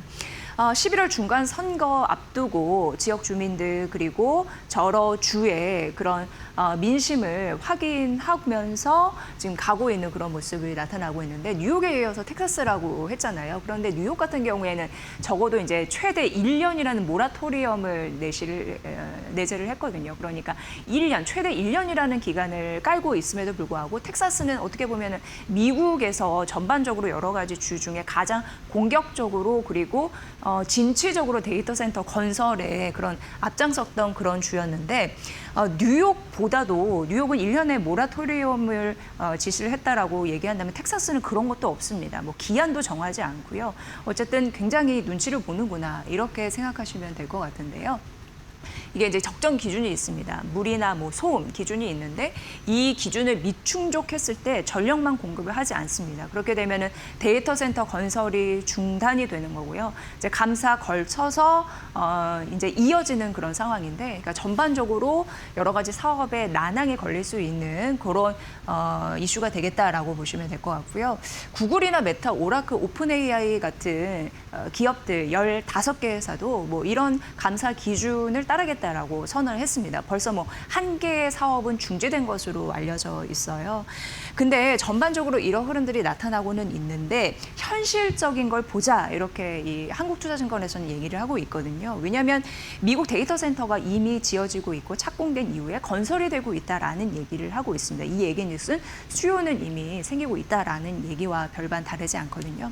그러니까 작년 말 기준으로 해서 미국 데이터 센터 같은 경우에는 50기가와트 가동을 하는 그런 수준으로 가고 있는 상황이고, 이게 이제 목표치가 있습니다. 목표치가 있는데 지금 데이터 센터 미국 전역에 한 90개 정도 프로젝트가 진행되고 있다라고 보시면 되는데, 지금 텍사스에서는 가장 공격적으로 하고 있는 곳이라고 했잖아요. 근데 여기 전수감사가 전반적으로 봤을 때 23개, 그러니까 텍사스는 23개, 그러니까 90개, 미국 전체에서 90개라면 텍사스가 한 23개 정도 지금 하고 있는 상황이고, 총 한 250기가와트 정도에서 61기가와트 정도를 해당하고 있거든요. 그러니까 굉장히 중요한 지역이라고 볼 수가 있는데, 31년 목표가 탑 90개의 프로젝트 중에 90기가와트의 착공이었었거든요.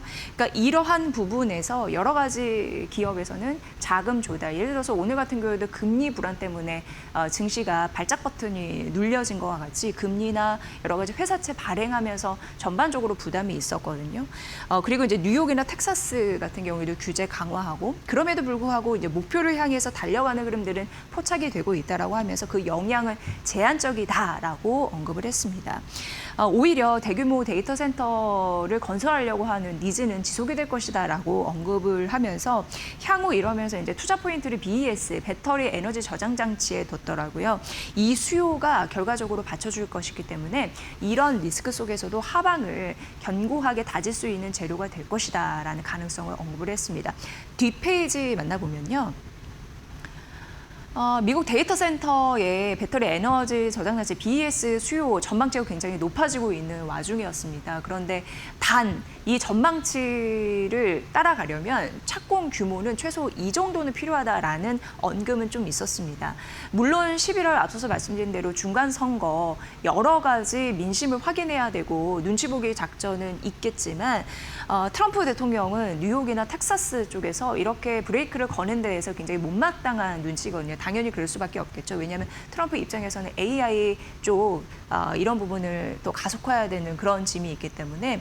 하지만 이제 한국투자증권에서는 중간 선거 이후에 이런 불확실성은 굉장히 지금 크지만 이런 부분이 차차 해소가 될 가능성이 있다라고 언급을 했습니다. 데이터 센터 전반적으로 봤을 때 이거를 가동시키려면은 전력 이런 부분이 끊기지 않게 제대로 도달해서 전류를 잘 흐를 수 있게 해야 되는 중요한 그런 부분이 있는데요.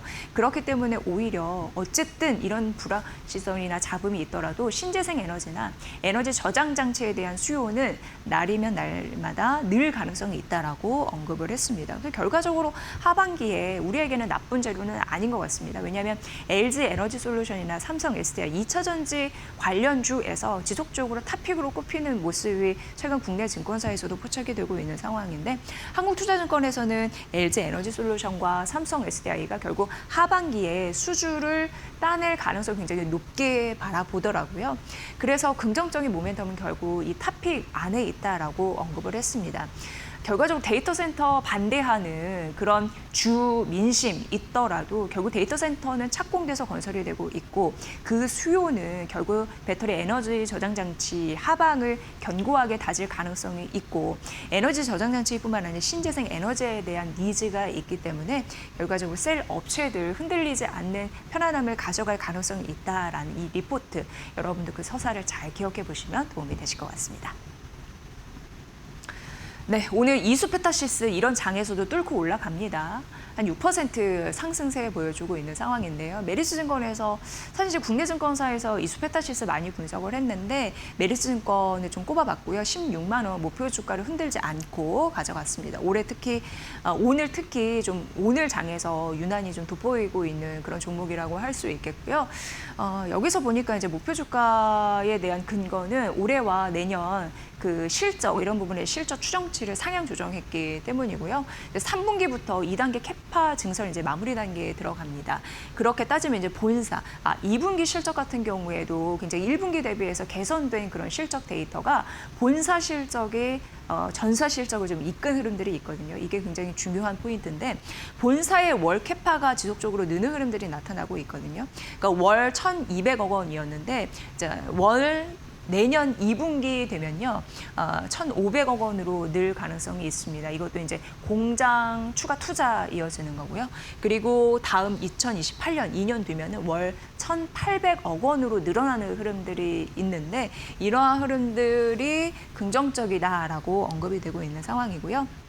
멀티램이라고 해서 여기가 중요한 부분이 지속적으로 얇은 판을 고지 잘 세우는 그런 다중, 적층 이런 부분이 굉장히 중요한 그런 기업이잖아요. 그런데 이런 부분으로 수주 잔고가 현재 한 비중이 한 20% 정도 쌓이고 있는데 계속적으로 고객사는 좀 늘고 있고 이 고품질에 대한 제품에 대한 니즈는 좀 늘고 있는 상황이라고 합니다. 그래서 4분기부터 고객사에서 멀티 램으로 전환하는 흐름들이 있고 그리고 에이직으로도 좀 본격적으로 양산되는 흐름들이 나타나면서 가파른 매출 성장을 가속화시킬 가능성이 있다라고 하면서 긍정적인 실적에 대해서 기대를 또 감추지 않았습니다. 그러니까 하반기는 캐파가 전반적으로 늘어나면서 그거에 있어서 또 본사 월 캐파 좀 늘어나는 그런 상황이고요. 멀티 램도 전반적으로 이제 믹스되는 흐름들 나타내고요. 수율도 개선되면서 이제 원가가 상승되면은 이런 리스크 있는데 그걸 판가에 전가시킬 수가 있습니다. 그러면은 판가가 뭐 대내외적으로 한 15% 정도 늘 가능성이 있다고 하거든요. 이거는 어떻게 보면 이수페타시스라는 기업의 양질을 모두 높일 수 있는 그런 가능성이 또 언급이 된 바입니다. 그래서 메리츠증권이 이수페타시스 긍정적으로 바라보는 건 결과적으로 실적, 결과값이 좋아질 것이구나라는 걸 좀 느낄 수 있는 대표적인 좀 리포트라서 골라봤고요. 이수페타시스 오늘 올라가는 이유가 이쪽에 있지 않나라는 생각을 좀 해보게 됐습니다. 참고해 보시길 바랍니다. 네, 테스 보도록 하겠습니다. 역시 테스 하나증권에서 좀 목표 주가를 올렸는데 20만 원으로 올려 잡았고요. 실적과 수주 뭐 좋다라는 의미 나타납니다. 글로벌 전공정 장비 업체, 그러니까 여기는 이제 장비 업체잖아요. 전공정 쪽. 근데 글로벌 기업들의 PER이 올라가고 있거든요. 네, 이 얘기 이제 쓴 주가가 저평가 상태에서 어느 정도 이제 값을 제대로 매겨지고 있다라고 보시면 될 것 같고요. 올해 반도체 장비 시장이 조금 더 좋아질 것 같나 봐요. 왜냐하면 연초 대비해서 연초는 20%였는데 현재 최근 분기로 봤을 때 35%까지 긍정적으로 바라보는 흐름들이 있었습니다. 그리고 이제 올해는 한 영업이익이 한 1,000억 원 이상 나올 것으로 예상이 되는데 이게 한 85% 1년 사이에 좀 성장이 된 그런 수치다라고 보시면 되는데요. 국내에 뭐 메모리 투자 잘 되고 있고 중화권도 수출이 잘 되면서 양적 성장이 좀 잘 되고 있는 흐름들을 나타내주고 있고요. 이러다 보니까 하반기에도 자연스럽게 외형 성장을 갖출 가능성이 굉장히 높아졌습니다. 신규 장비에 고급 장비 이런 두 마리 토끼를 잘 잡고 있다라고 보시면 될 것 같고요.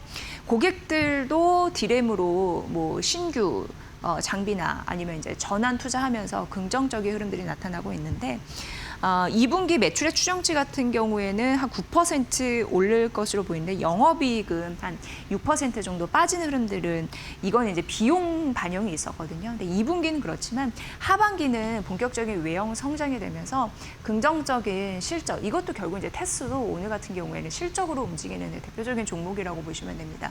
글로벌 전 공정 장비 업체 그 업황이 좋아지고 그리고 그를 따라오는 테스 역시 실적과 수주가 좋다 보니까 앞으로도 긍정적인 전망이 있을 가능성, 그런 부분 때문에 목표 주가 올린 흐름 여러분들 잘 참고해 보시길 바라겠습니다.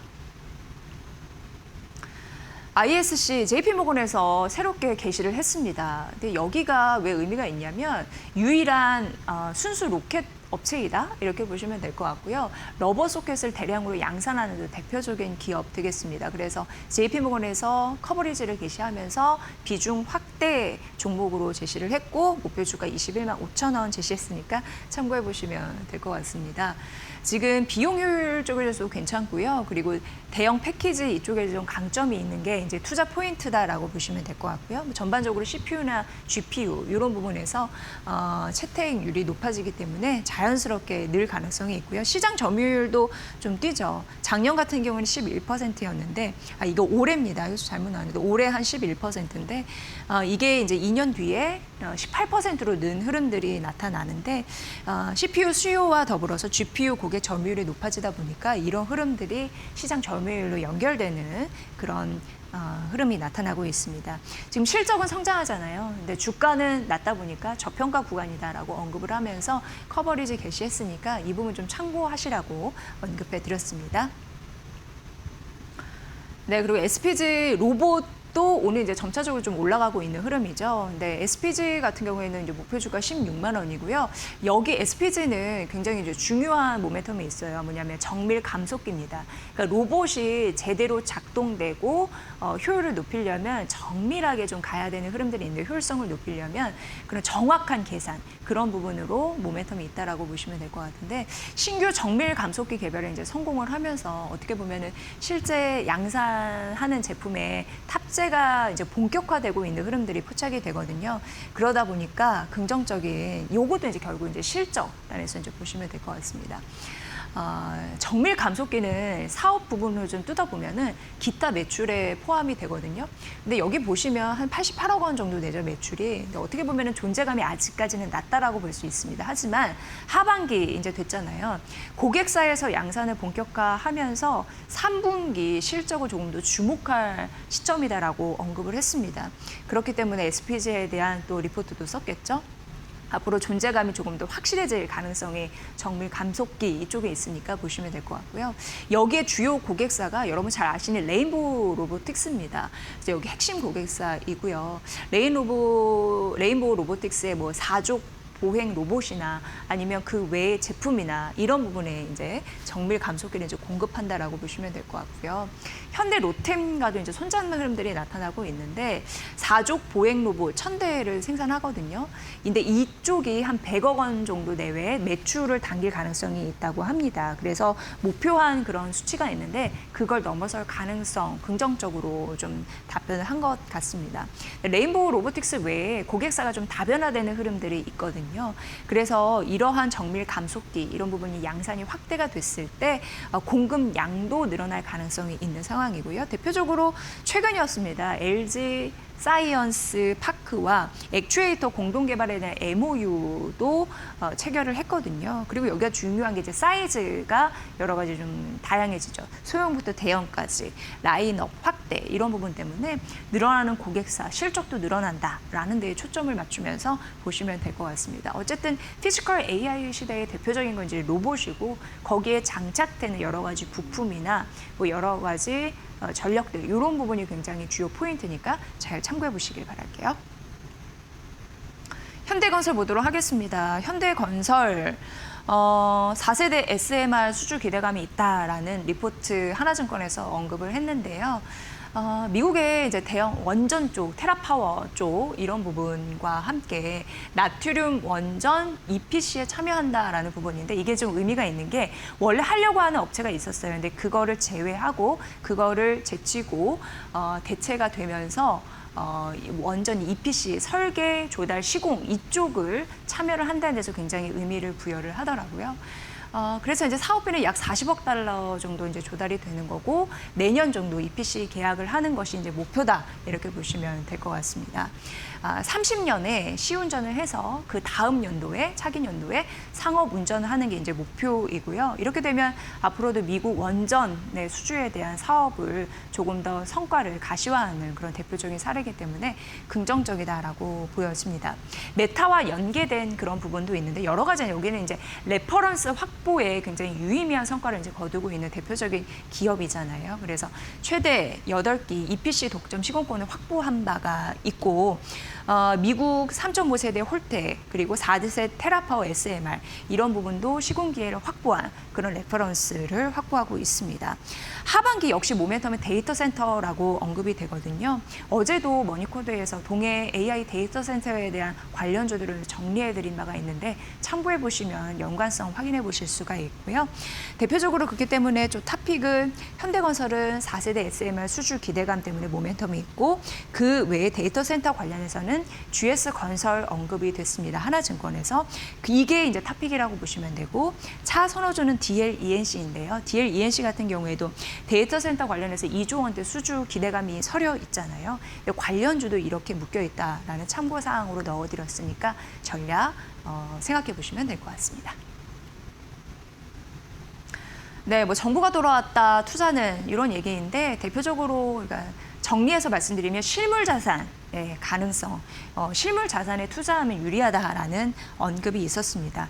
그래서 결과적으로 봤을 때 채권 대비해서 앞서서 박준우 연구원도 장기 국채 금리는 상승을 하지만 결과적으로 미국 경제 이런 부분은 펀더멘털이 흔들리지 않았기 때문에 채권 대비해서는 위험 자산이 좀 유리하다라는 언급해드렸는데 채권 대비해서 원자재 금, 산업용 금속 이렇게 실물 자산 이런 부분에 투자하는 게 유리하다라는 그런 서사가 있었거든요.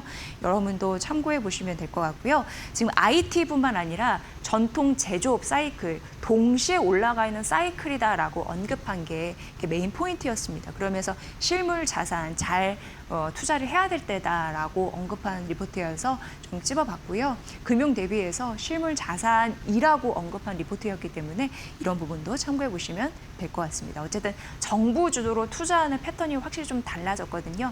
이 안에 그 머니 코드가 숨어 있다라는 점 말씀드립니다.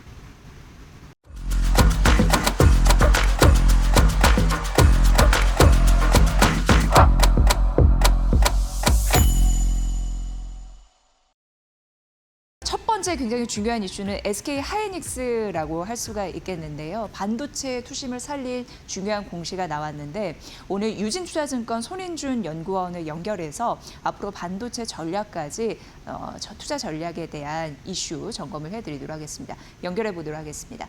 연구원님 반갑습니다. 예, 안녕하세요. 네, 어제 장 마감 이후에 SK하이닉스에서 그래도 반가운 주주 환원에 대한 공시를 냈습니다. 전반적인 사항 어떻게 확인하셨는지 궁금한데요. 전해주시죠. 네. 일단은 그 주주 환원 전체 조기 환원 규모 자체는 40조 원 수준이었어서 기대했던 수준으로 나왔는데 생각보다 빠른 타이밍에 나왔던 게 좀 주요했던 것 같고요. 그리고 공시 내용에서 앞으로 25에서 27년에 FCF 50% 이내였던 문구를 이상으로 바꾼 게 앞으로 주주 환원을 좀 더 이제 공격적으로 할 수 있다는 확실한 의지를 보일 수 있었던 것 같습니다. 그리고 3분기 실적 발표하는 10월 말에 새로운 또 추가 주주 환원 발표를 하겠다고 밝힌 바 있기 때문에 계속해서 좀 대규모 주주 환원에 대한 기대감이 살아있을 수 있는 그런 환경이라고 보고 있습니다. 네, 그런 호재를 받아서 오늘 SK하이닉스가 현재 시장에서 10% 정도 넘게 상승하고 있는데 앞으로 주가 정상화 과정 차근차근 잘 밟아나갈 수 있을지 궁금합니다. 어떻게 보십니까? 네, 일단은 주주 환원 그 자체가 계속해서 주가의 V자 반등을 만들 수는 없다고 생각을 하고요. 보다 중요한 거는 이제 메모리 업황의 장기 지속성에 대한 시장 신뢰라고 생각을 합니다. 그래서 저는 이제 업황은 변한 게 없고 실제로 시장에서 기대하는 것보다 훨씬 더 길게 이 사이클이 유지될 거라고 보고 있기 때문에 점진적으로 이런 주주 환원을 통해서 회사의 어떤 의지를 보여주는 게 중요하다고 생각을 하고요. V자 반등은 아니더라도 점진적으로 지속적인 주가 상승세를 보임으로써 결국에는 전고 이상의 레벨로 도달할 거라고 보고 있습니다. 네, 이를 바탕으로 삼성전자, SK하이닉스 비롯한 반도체 투심을 끌어올리는 재료가 될 수 있을지 궁금한데 앞으로 반도체 투자 전략의 방향성 점검 좀 부탁드릴게요. 일단은 삼성전자 하이닉스는 장기적으로 보면은 지금 굉장히 매력적인 진입 타이밍이 됐다고 생각을 하고요. 양사 모두 레버리지 없이 이제 본주로서 장기적인 관점에서 대응을 한다면은 향후 한 3개 분기 내에 이제 뭐 전고 도달을 타겟하고 굉장히 좋은 수익률을 볼 수 있는 투자 대상이 됐다고 보고 있습니다. 그래서 그런 부분에서 이제 좀 더 장기적 관점에서의 투자 관점을 유지하고 있습니다. 네, SK하이닉스 어제 주주 환원 정책 발표가 됐고 오늘 그 호재를 의미 삼아서 시장이 상승 반전하고 있습니다. 그리고 다음 주주 환원 정책에 대한 내용은 10월 말쯤에 확인이 가능하다는 그런 점검 잘 해주셨고요. 앞으로도 좋은 인사이트 부탁드립니다. 잘 들었습니다. 네, 감사합니다. 네, 유진투자증권의 손인준 반도체 섹터 담당하시는 연구원의 분석 좀 들어봤습니다. 삼성전자, KB증권에서 리포트를 내놨는데요. 굉장히 긍정적인 의미를 부여하면서 썼더라고요. 좀 소개를 해드리도록 하겠습니다. 지금 미국 하이퍼스케일러들, 근데 이제 삼성전자 같은 경우는 최근 이틀 동안 24만 원 선까지 쭉 떨어지면서 그동안의 급등세를 반납하는 굉장히 저조한 그런 주가 움직임을 보이다가 다시금 이제 반등하는 그런 상황인데 이유는 AI 투자에 대한 불확실성 때문에 주가가 떨어지는 흐름들이 있었습니다. 그런데 미국 하이퍼스케일러들의 AI 투자는 지속이 될 가능성이 있다라는 부분과 더불어서 AI 투자하려면 자금 조달이 굉장히 중요하잖아요. 그래서 이러한 기업들이 회사채를 발행하면서 금리에 부담을 줬고 워낙 국제금리 상승에 따라서 시장이 굉장히 긴장을 했기 때문에 그 국제금리 고공행진에 따른 삼성전자 주가 조정 이런 부분이 굉장히 몸살을 앓았던 건데 KB증권에서는 미국 10년물 금리를 반영하는 게 약 0.3%포인트밖에 안 돼서 사실상 국제금리 상승에 따른 그런 주가 조정은 영향이 제한적일 것이다라고 얘기를 했습니다. 그러니까 전반적으로 다시 정리를 해드리면 AI 투자가 활성화되면서 여러 가지 회사채 발행이 되는 미국 하이퍼스케일러들의 흐름들이 있는데 그들이 국제금리에 영향을 미치는 것이 10년물 금리 기준으로 했을 때 0.3%포인트 정도여서 사실상 영향은 제한적이다라는 데이터를 제시를 한 거고요. 이제는 삼성전자나 메모리 반도체 투자할 때 여전히 핵심은 금리에 대한 부분을 잘 딛고 AI 투자를 했을 때 수익화를 잘 낼 수 있는지 그 여부에 달려 있다라고 얘기를 했습니다. 그러면서 여러 가지 이제 빅테크 기업들, 하이퍼스케일러들 실적 발표를 하면은 컨퍼런스 콜을 열잖아요. 그 부분을 확인해 봤을 때 AI 투자를 하면 그 금액을 회수하는 게 3년 이내에 가능하다라는 그 가능성이 점차적으로 높아지고 있는 것을 확인할 수 있었다라고 얘기를 합니다.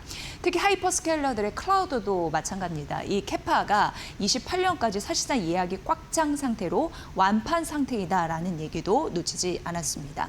메모리뿐만 아니라 클라우드도 비슷한 흐름을 가지고 오고 있는 상황인데요. 이게 클라우드 수요가 자꾸 뒤로 이연되고 있거든요. 그러니까 2026년 물량은 내년 2027년으로 그리고 2027년 물량이 2028년으로 지속적으로 이연이 되고 있는 상황인데 메모리 반도체와 비슷하게 클라우드 역시 도미노 현상이 일어나고 있다.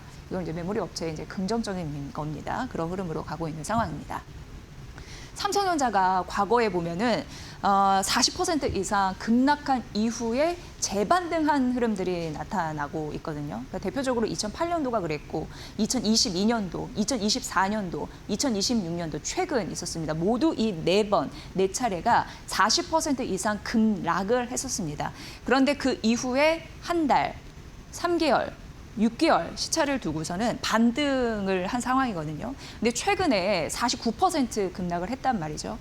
그러한 흐름으로 봤을 때 지금 포인트는 중장기적으로 상승할 수 있는 굉장히 중요한 시점이자 중요한 점이다라고 얘기를 했습니다. 그리고 SK하이닉스 주주 환원 정책에 대해서 앞서서 손인준 연구원의 저희가 전략적인 분석도 들었던 바 삼성전자 역시 굉장히 통큰 배당, 통큰 주주 환원 정책 이런 부분으로 고배당주로 인식이 되고 있는 흐름들 최근 시장에서 묻어나고 있는 상황인데요. 2024년부터 올해까지 3개년을 추적을 해봤을 때 특별 배당 같은 경우에는 최소 100조 원 플러스 이상이 될 것으로 가늠해 볼 수 있습니다. 그래서 지금 이 시점 삼성전자를 바라봤을 때 KB증권의 얘기입니다. 재평가 시점, 강력한 매수 촉매제가 될 가능성이 여기 주주환원 정책에서 나오고 있다는 말씀 좀 드리도록 하겠습니다. 그리고 앞서서 손인준 연구원도 얘기를 했듯이 SK하이닉스가 어제 장 마감 이후에 주주환원 정책 공시를 했고 이제 10월 말쯤에 또 다른 주주환원 정책에 대한 내용을 우리가 확인해 볼 수 있을 것 같습니다. 역시나 삼전 닉스를 필두로 해서 이 배당, 주주환원 정책은 주가의 상승 촉매제 역할을 할 가능성이 굉장히 크다라는 점에서 여러분 잘 눈여겨보시면 될 것 같습니다. 이게 결국 우리 증시의 반등 모멘텀이 되어줄 수 있을지 궁금해지는 대목입니다. 자, 그리고 우리가 8월 말에 한 26일, 27일 정도 예정이 되어 있는데 엔비디아의 실적 발표되기를 하고 있습니다. 그쪽에서도 이제 SK하이닉스의 주주 환원 정책에 대한 공시가 나온 바 실적에 대한 포인트가 엔비디아 쪽으로 쏠릴 가능성이 있는데요. 이에 대해서 굉장히 또 분석을 잘하신 그러니까 리포트가 있더라고요. 그래서 직접 연결을 해보도록 하겠습니다. LS증권의 황산혜 선임연구원을 연결합니다. 연구원님 반갑습니다. 네, 안녕하십니까. LS증권 황산혜 선임연구원입니다. 네, 이제 투자자들이 8월 27일 엔비디아 실적 발표 주목을 할 차례입니다. 어떤 관전 포인트가 있을지 살펴주세요.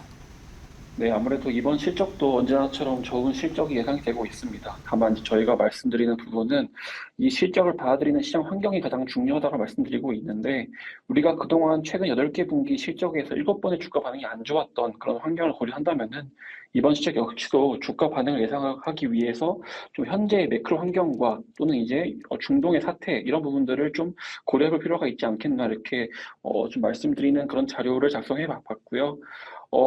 지금 같은 경우에는 사실 유가 상승기, 즉 불확실성과 비용적 부담이 강해지는 시기에서 AI 버블론의 우려가 상당히 좀 강하게 시장에 작용을 하고 있습니다.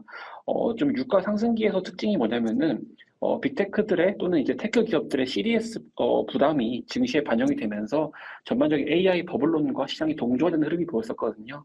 이런 환경이 발생한다면 엔비디아 실적이 잘 나오더라도 엔비디아 실적 자체가 AI 사이클 단의 비용이라든지 버블론의 그런 계기로 해석이 될 수 있는 여지가 있기 때문에 엔비디아 실적을 시장이 좋게 받아들이기 위해서는 매크로 환경 개선이 먼저 되어야 된다. 이런 부분들을 말씀을 드리고 있고요.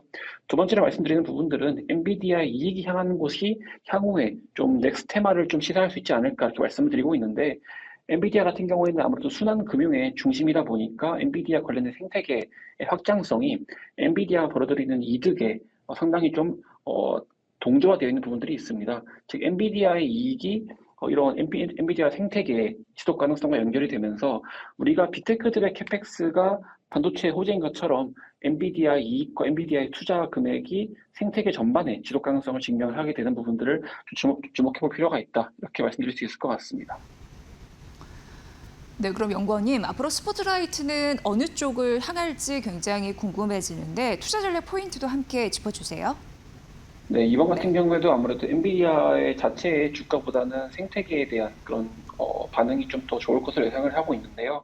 일단 첫 번째로는 엔비디아의 파트너사들 또는 순환금융의 참여자들을 좀 말씀을 드리고 있고, 대표적으로 최근에 루멘텀이라든지 코이런트와 같은 엔비디아와 전략적인 투자의 그런 연결성이 있는 기업들이나 아니면은 이제 뉴스케일 파워라든지 코어위브 또는 이런 부분들, 이런 종목들까지도 좀 엔비디아 실적에 따른 호재가 만들 수 있지 않을까 말씀드리고 있고요.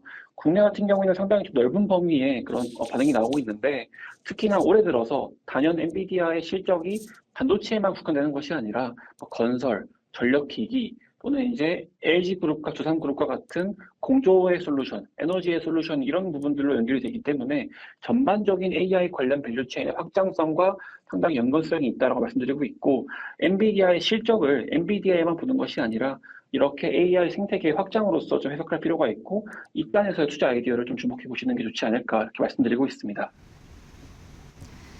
네, 이제 투자자 여러분이 주목해야 할 엔비디아 실적 발표의 포인트 오늘 쫙 정리를 해드렸으니까 참고하시면 도움이 많이 되실 것 같습니다. 연구원님 잘 들었습니다. 네, 감사합니다. 네, 황산혜 LS증권 선임연구원의 리포트, 오늘 아침에 나온 리포트거든요. 살펴드렸습니다. 잘 참고해 보시면 좋을 것 같고요. 오늘 시장 전반적으로 제약바이오주가 또 뛰고 있는 상황 나타나고 있는데 바로 이 이슈 때문입니다. 아마 아시는 분들도 아시겠지만 다시 한번 정리를 해드리면 머크와 모더나사가 공동 개발하는 그런 백신 임상 결과가 있었습니다. 그런데 흑생종이라고 해서 이제 피부암 쪽인데 개인 맞춤형 mRNA라고 해서 이건 어떻게 보면 이제 유전자 정보 메신저 이렇게 생각하시면 되는데요. 그 백신을 대규모로 이제 임상을 했는데 여기서 좋은 결과를 도출해낼 수가 있었습니다. 이게 의미 있는 굉장히 상징적인 부분이 되면서 오늘 관련주, 제약바이오 관련주가 동반해서 오르는 흐름들이 나타나는 거고요. 보니까 종양이 이제 재발도 되고 이제 전이도 되는데 그런 부분을 억제하는 효과가 있다라는 임상 결과를 발표를 한 겁니다. 있습니다. 그리고 국소적으로 이런 암을 드러냈을 경우에 재발하는 환자가 많이 있을 수가 있는데 그 재발 위험이 있는 환자 1,000명 이상을 대상으로 한 임상 결과에서 유의미한 결과를 이제 도출해낸 거라서 이게 굉장히 긍정적인 모멘텀이 됐다라고 말씀을 드리고요. 중요한 건 이 개인 맞춤형 mRNA 요 임상 결과에 있어서 혼자 이렇게 한 것이 아니라 병용요법을 썼습니다. 그게 뭐냐면 면역 항암제인 키투루다를 함께 써서 그렇게 진행을 했거든요. 근데 그게 또 성과가 있었다라는 데 긍정적인 부분이고요. 다만 이게 이제 어떠한 부작용은 없었고 다만 이제 전체 생존율 데이터 이런 부분을 봤을 때는 추가적으로 결과 도출은 좀 필요한 상황이라서 지켜는 보셔야 되는데 그래도 굉장히 의미가 있는 게 어떻게 보면 이제 유전자 같은 거, 메신저 이런 부분을 이제 활용한 mRNA 암 백신 이런 부분이 이전에는 실험 단계에 거쳤다면 이게 실제 치료 옵션으로 가능성이 커진 거잖아요. 그래서 굉장히 상징적인 의미가 있다라는 부분이었고요. 그리고 이제 기업에서는 약간 고민이 있었습니다. 이게 병용요법으로 키투루다와 함께 사용을 했다. 그래서 그 과정을 거쳤다라는 말씀을 드렸는데 사실 이 키투루다가 면역 항암제잖아요. 근데 기간이 얼마 안 남았습니다. 어떤 기간이냐면 특허 만료. 그러니까 2028년 이후면은 이 키투루다가 특허 만료가 되는 상황이었거든요. 그러니까 기업 입장에서는 그 이후에 성장 동력 이런 부분에 대해서 굉장히 고심이 깊었는데 그런데 이번에 긍정적인 임상 결과가 도출이 되면서 하나의 성장 동력으로 이제 부각이 됐다라는 데에서 이게 전반적인 업종 측면뿐만 아니라 기업에서도 굉장히 호재다. 그래서 주가가 굉장히 급등한 흐름들이 나타났거든요. 뉴욕 시장에서 이러한 부분 이해하시면 될 것 같습니다. 폐암, 앞으로 방광염, 신장암 이렇게 적응증이 확대될 가능성도 있는 상황이고요. 이 자체적으로 파이프라인, 다변화 이런 부분에 대해서 긍정적인 앞으로도 효과가 있을지 굉장히 궁금한 상황입니다.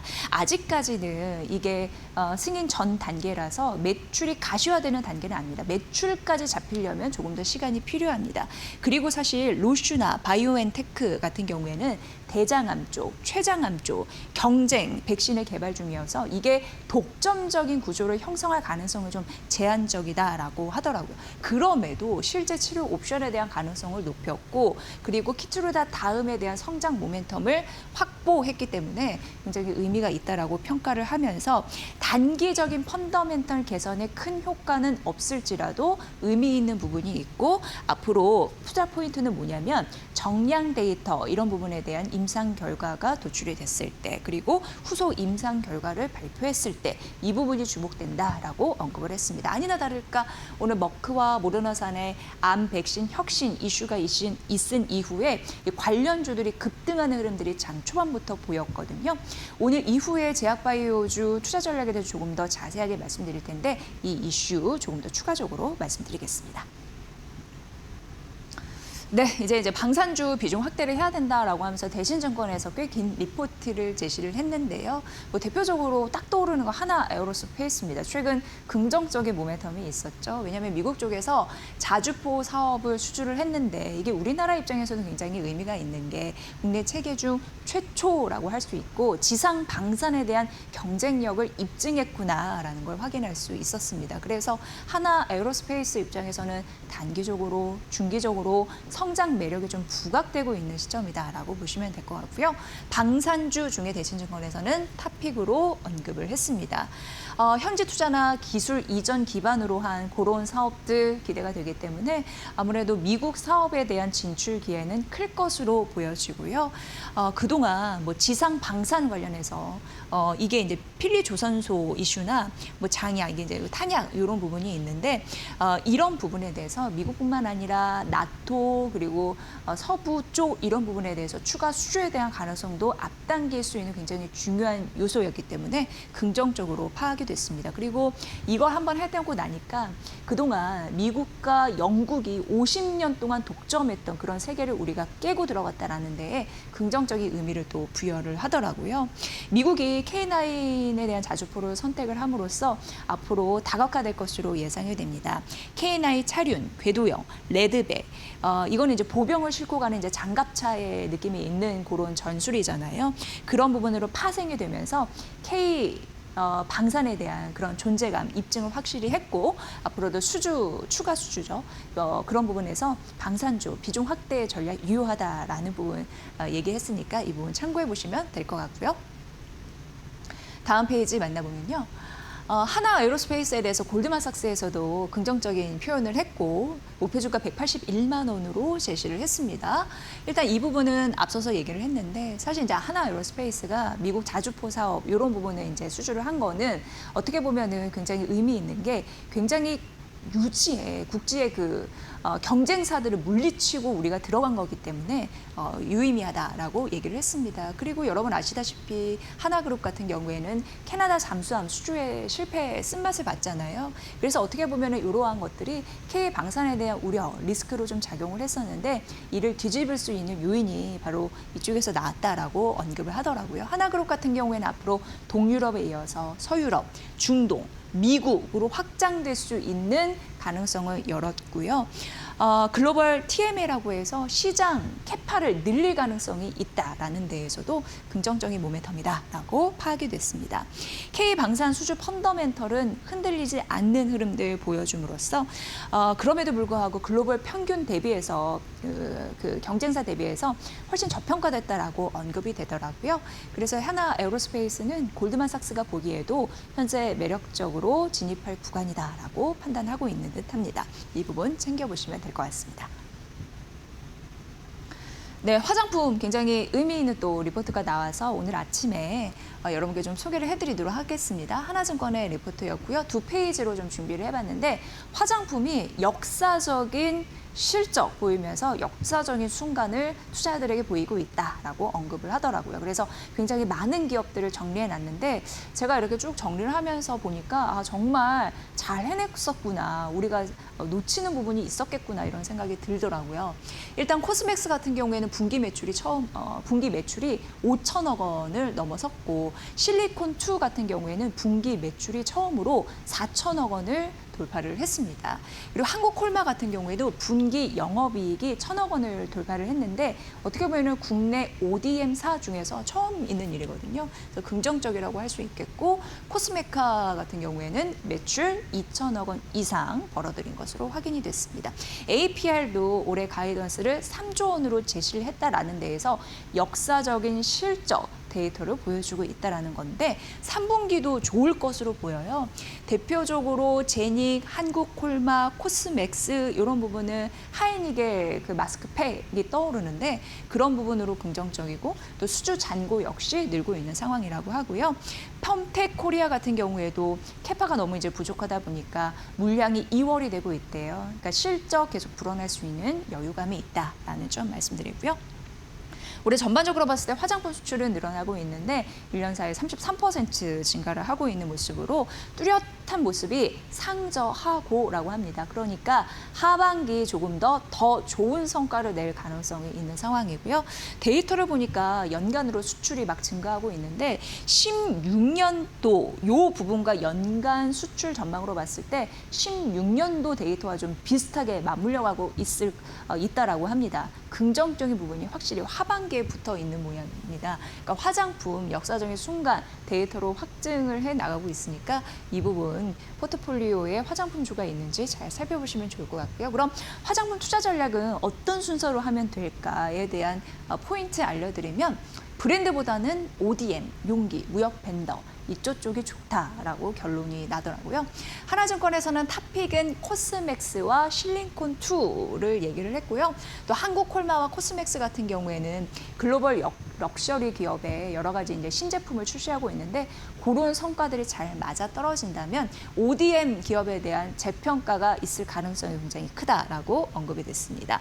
그리고 제니, 코스맥스, 코스메카, 하이드로겔 마스크 앞서서 말씀드린 거 이 수혜주이고요. 브랜드에서는 아무래도 아모레퍼시픽이 최선호주로 꼽힌다라고 언급이 됐습니다. 다만 APR과 달바글로벌 같은 경우에는 주가 고점에 대한 부담감은 일부 가져갈 수밖에 없다라고 언급이 됐습니다. 브랜드보다는 ODM 기업 이쪽에 대한 투자 포인트 조금 더 좋으니까 이 부분 살펴보시면 될 것 같습니다. 네, 그동안은 좀 괜찮은 흐름들이 있었는데 유진투자증권이 현대차의 목표 주가는 좀 깎았더라고요. 근데 그럴 만한 이유가 있었습니다. 75만 원으로 목표 주가를 하향했는데 이유를 보니까 물론 이제 현대차에 대한 긍정적인 모멘텀은 있는데 왜 내렸나 보니까 글로벌 경쟁 업체들의 주가가 조금 떨어지면서 전반적으로 업황에 대한 그런 부분 때문에 좀 낮춘 것으로 확인이 됐고요. 실적 개선은 4분기에 본격화될 것으로 보여요. 그러니까 3분기 같은 경우에는 약간 실망하실 수도 있습니다. 하지만 4분기에 이제 다시금 이제 본격화되는 흐름들은 나타날 수 있다고 합니다. 현대차 그룹주 얘기 드리면서 신차 모멘텀 많이 얘기를 해드린 것 같아요. 근데 하반기 아반떼, 투싼 이런 부분, 그랜저 하이브리드 같은 경우에도 투입이 될 텐데 이제 문제는 노사 협상에 대한 지연, 파업 이런 부분 그리고 신차 판매에 대한 이제 실적은 이후에 나올 테니까 그런 부분은 좀 시기가 좀 지연되잖아요. 그런 리스크는 있다라고 보여지고 있습니다. 다만 26일에 CEO 인베스터 데이가 열리거든요. 그런데 장기 성장 전략이나 미래 신사업 같은 코드, 내용 이런 부분이 아마도 CEO 인베스터 데이에서 발표되지 않을까 26일에 요걸 좀 주목해 보시면 도움이 되실 것 같습니다. 그래서 로보틱스든 신규 모멘텀이 장착이 됐을 때 주가 반등 탄력이 좋을 텐데 이런 부분이 26일에 나올 수 있을지 관전 포인트고요. 이런 미래 성장 동력이 장착돼야지 그리고 실제 데이터를 투자자들이 봐야지 그 믿음 갖고 이후에 주가 반등이 좀 나타날 가능성이 높다라고 보여집니다. 그래서 현대차는 좋긴 한데 기다림이 약간 조금 더 길어지지 않을까에 대한 뉘앙스 이런 부분이 있었고요. 75만 원으로 목표 주가는 좀 하향됐다는 점 말씀드립니다. 유진투자증권의 리포트까지 알아봤습니다.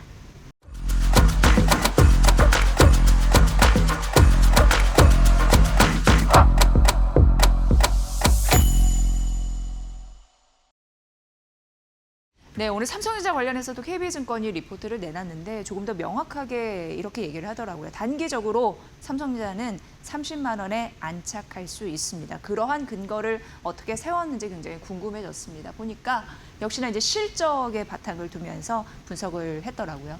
3분기 같은 경우에는 112조 원 정도 영업이익을 기록할 것이다라고 전망을 했는데 이게 1년 전과 비교를 해보면 817% 성장한 수치이다. 영업이익이다라고 보시면 되고 영업이익률 역시 55%, 두 자릿수인데 50% 그리고 SK하이닉스 뭐 70%까지 넘어가잖아요. 그러니까 메모리 기업들의 경쟁력 그리고 이쪽에서 다져주는 코스피 레벨업의 효과, 영업이익률도 이제 잘 따지셔야 될 것 같고요. 기억을 해보면 25년도 2분기 정도였던 것 같습니다. 그때 한 20조 원 영업이익을 기록을 했는데 4분기였죠. 그리고 나서 4개 분기 연속 실적이 굉장히 좋았습니다. 역대 최대 실적 이런 부분이 나타났고 앞으로도 긍정적인 실적 메리트가 있다라는 부분인데 3분기만 보더라도 영업이익률이 긍정적이잖아요. 메모리 좀 쪼개서 나눠보면은 디램이 83%, 낸드가 71% 정도 이렇게 영업이익률이 나올 것으로 예상이 됩니다. 그리고 예전에 이제 아픈 손가락이었지만 의미 있는 반전 시그널이 나오기 시작할 것 같습니다. 파운드리. 왜냐하면 4년 만에 흑자 전환에 대한 기대감을 안고 있거든요. 그게 이제 3분기 보시면 돼요. 왜냐하면 가격이 15% 인상된 데다가 4나노 LPU 양산이 본격화되는 시점이 맞물리는 게 그 시기다 보니까 의미 있는 파운드리 사업부에서 흑자 전환 소식을 듣지 않을까라는 기대감이 내심 자리를 하고 있습니다. 그리고 오늘 시장의 관전 포인트는 이거라고 말씀드렸습니다. 뭐냐면 시장이 여러 가지 금리나 유가에 대한 압박이 있는데 그를 상쇄할 수 있는 게 주주 환원, 고배당주의 역할이다라고 말씀드렸는데 대표적으로 오늘 시장 전반적으로 무겁지만 삼성전자와 SK하이닉스가 반등해주는 여력도 고배당주에 대한 메리트에 있는 거죠. 그런 부분을 봤을 때 삼성전자와 SK하이닉스는 당분간 매력 투자 포인트는 주주 환원 정책이다라는 거를 보시면 크게 틀리지 않을 것 같습니다. 일단 3개년 누적으로 봤을 때, 그러니까 24년부터 26년도가 되겠습니다. 24, 25, 26 이렇게 봤을 때 누적 영업 잉여 현금이라고 하죠. FCF. 이게 50% 주주 환원이 이제 적용이 됩니다. 그리고 연내 특별 배당 100조 원 이상 추정이 되고 있는 상황이거든요. 이게 굉장히 중요한 금액이 되겠고요. 뭐니 뭐니 해도 고정 배당뿐만 아니라 특별 배당 이런 부분까지 확장될 가능성이 있는 상황인데 현금 배당이 확대가 되면 배당 수익률이 좋아 보일 겁니다. 그렇게 따지면 앞으로 주가가 그래서 이제 단기적으로 30만 원에 안착 가능하다고 이 증권사에서는 분석을 하는 거거든요. 그 논리적인 근거, 이게 주주환원 정책 안에 있다라는 점 잘 살피시면 될 것 같습니다. 삼성전자가 뭐 오늘 오르기는 해도 아직까지 저평가 수준인 거는 뭐 틀림없다라는 얘기를 연구원도 하고 있었는데 이게 저평가주이기 때문에 앞으로 실적이 괜찮고 주주환원 정책에 대한 고배당주로서의 매력을 조금 더 시장에서 인지한다면 앞으로 이익 성장 플러스 고배당주에 대한 매력 때문에 밸류 정상화, 재평가 본격화가 될 수 있다라는 가능성 언급했으니까 이 부분 참고해 보시면 될 것 같습니다. 삼성전자고 또 SK하이닉스 오늘 삼성전자 대비해서 SK하이닉스가 조금 더 상승폭이 괜찮은데 이 골드만삭스에서 리포트 내놨고요. 350만 원 목표 주가. SK하이닉스의 장중 고점이 그때 장외 시장에서 300만 원 찍고 지속적으로 이제 떨어지면서 주가 부침이 있었던 그런 상황이잖아요. 그게 300만 원을 좀 넘어섰던 가격이었는데 골드만삭스에서는 SK하이닉스 목표 주가 350만 원으로 제시했다라는 점 눈여겨보시면 될 것 같고 이렇기 때문에 아침 내내 이 리포트가 조금 화제가 됐던 것 같습니다. 일단 뭐 40조 원 자사주 매입 소각 발표 이거는 머니코드에서도 어제 굉장히 자세하게 말씀드렸기 때문에 축약해서 말씀을 드리겠습니다. 일단 이게 의미 있는 포인트였고 3년 누적으로 봤을 때 FCF 잉여 현금 흐름이 50%인데 여기서 수정된 문구가 굉장히 시장에서 반응이 있었죠. 최소 50%로 목표를 좀 상향시켰다라는 부분 이게 이제 긍정적입니다. 그러니까 사실 다음 주나 한 9월 초쯤에 주주환원 정책에 대한 공시가 나올 것으로 예상했는데 일찍 나온 거예요. 그래서 골드만삭스는 이걸 또 긍정적으로 바라보더라고요. 그리고 바이백, 추가적으로 자사주를 매입을 하는 겁니다. 그뿐만 아니라 배당, 이런 부분 이슈가 있기 때문에 추가적으로 SK하이닉스 역시 환원이 지속이 될 가능성이 있다라고 언급이 됐습니다. 사실 SK하이닉스는 ADR 발행 이후에 어떻게 보면은 그 주식에 대한 수가 많아지면서 주주가치 희석에 대한 우려감이 있었는데 이를 충분히 상쇄할 만한 데이터가 있다라고 얘기를 또 하더라고요. 왜냐하면 2,400만 주 소각이잖아요. ADR 상장 발행 때 1,770만 주가 새로 생겼습니다. 그런데 그 우려를 희색할 수 있게 2,400만 주를 소각했으니 이런 리스크가 전량 희석이 됐다라고 골드만삭스에서는 분석을 했습니다. 그렇다면 주식 수가 줄어들면은 가치가 이제 올라갈 가능성이 있는 거잖아요. 그러면 자연스럽게 이제 환원 목표도 올라갈 수 있고 메모리 업사이클의 현금 창출에 대한 자신감도 있기 때문에 그런 흐름들이 반영이 되고 이제 다음 페이지 보면 조금 더 구체적인 골드만삭스의 실적 추정치를 여러분께 데이터로 좀 알려드리도록 하겠습니다. 25년부터 27년간이거든요. 25, 26, 27, 3개년이고요. 누적 잉여 현금 흐름이 255조 원인데 그걸 55% 정도 계산을 해보면 약 140조 원 정도 예상이 됩니다. 그래서 이 금액으로 주주환원 정책 좀 예상이 된다라고 언급이 되고 있는 상황인데요. 또 40조 원 바이백하고 바이백 같은 경우는 추가적으로 매입을 한다라고 생각하시면 됩니다. 그리고 배당 30조 원, 그러니까 70조 원 정도의 이제 여력이 있는 상황이죠.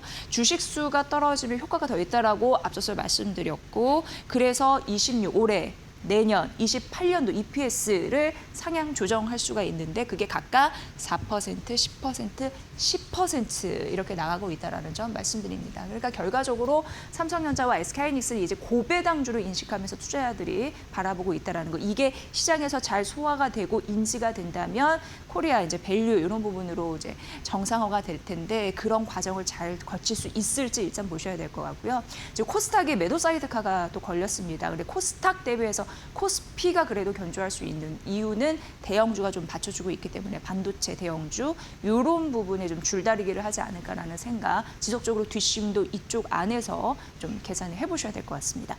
네, 오늘 시장 보니까 악재에 민감한 그런 시장입니다. 호재도 분명히 있는데요. 뭐 그 호재를 가진 종목들은 그래도 상대적으로 낙폭이 좀 준 흐름들은 있습니다.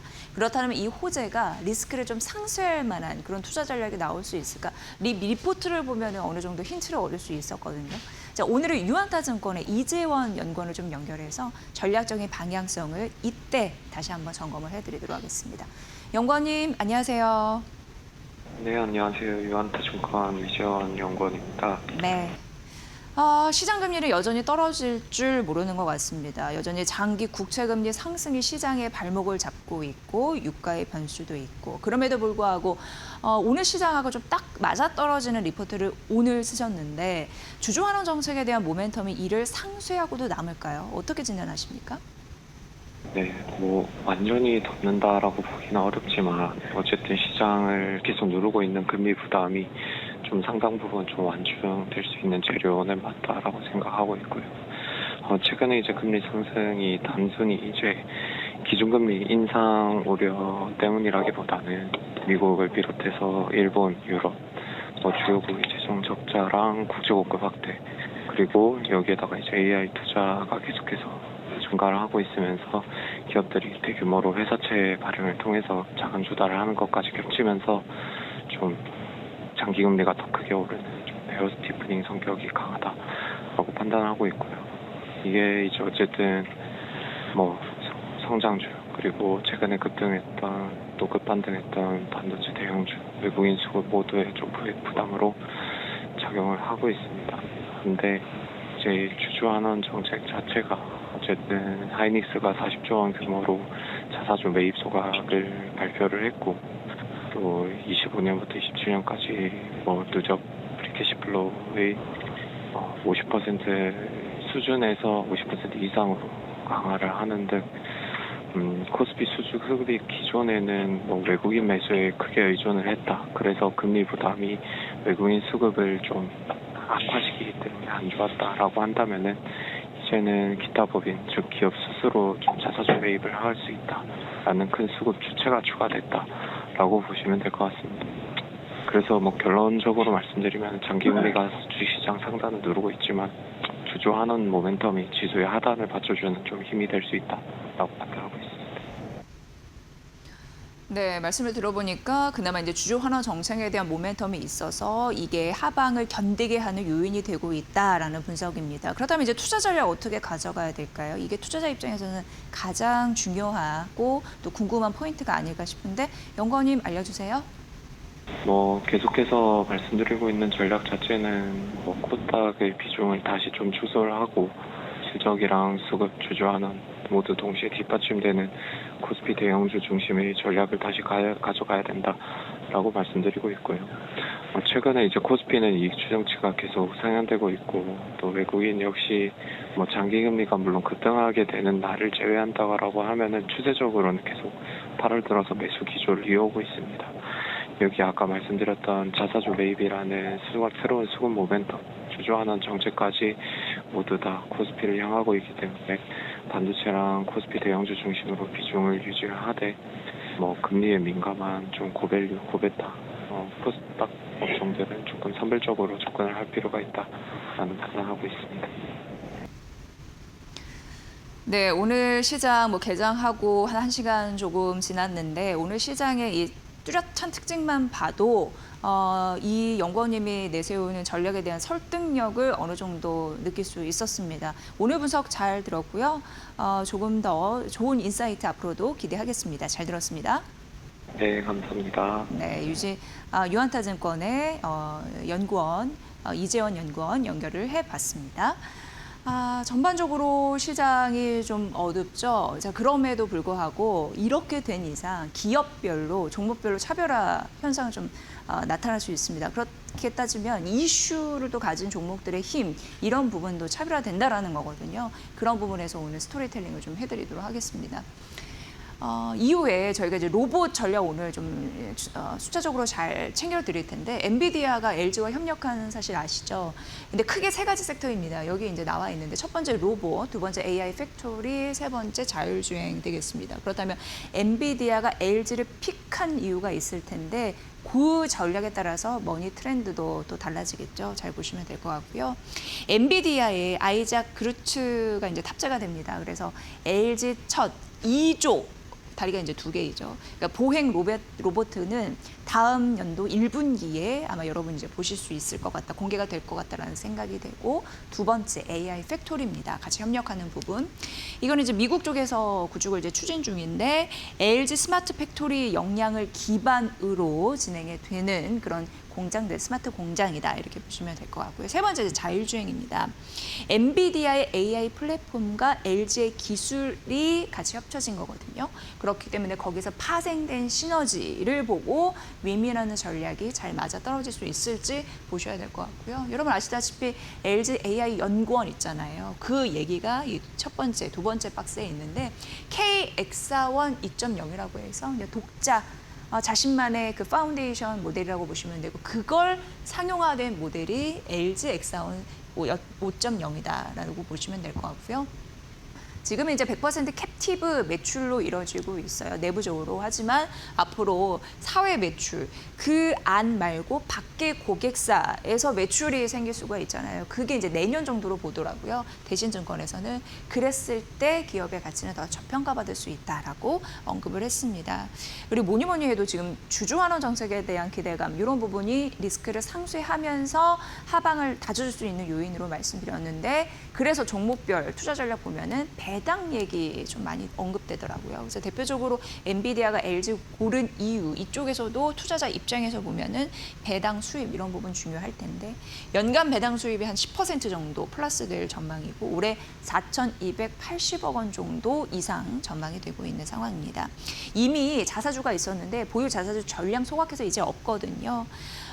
그런데 앞으로 또 순이익이 조금 더 개선이 되면 자사주 매입에 대한 의지도 있다. 그런 게 이제 검토가 된다고 하니까 지속적으로 이런 환원 정책은 실시가 될 예정입니다.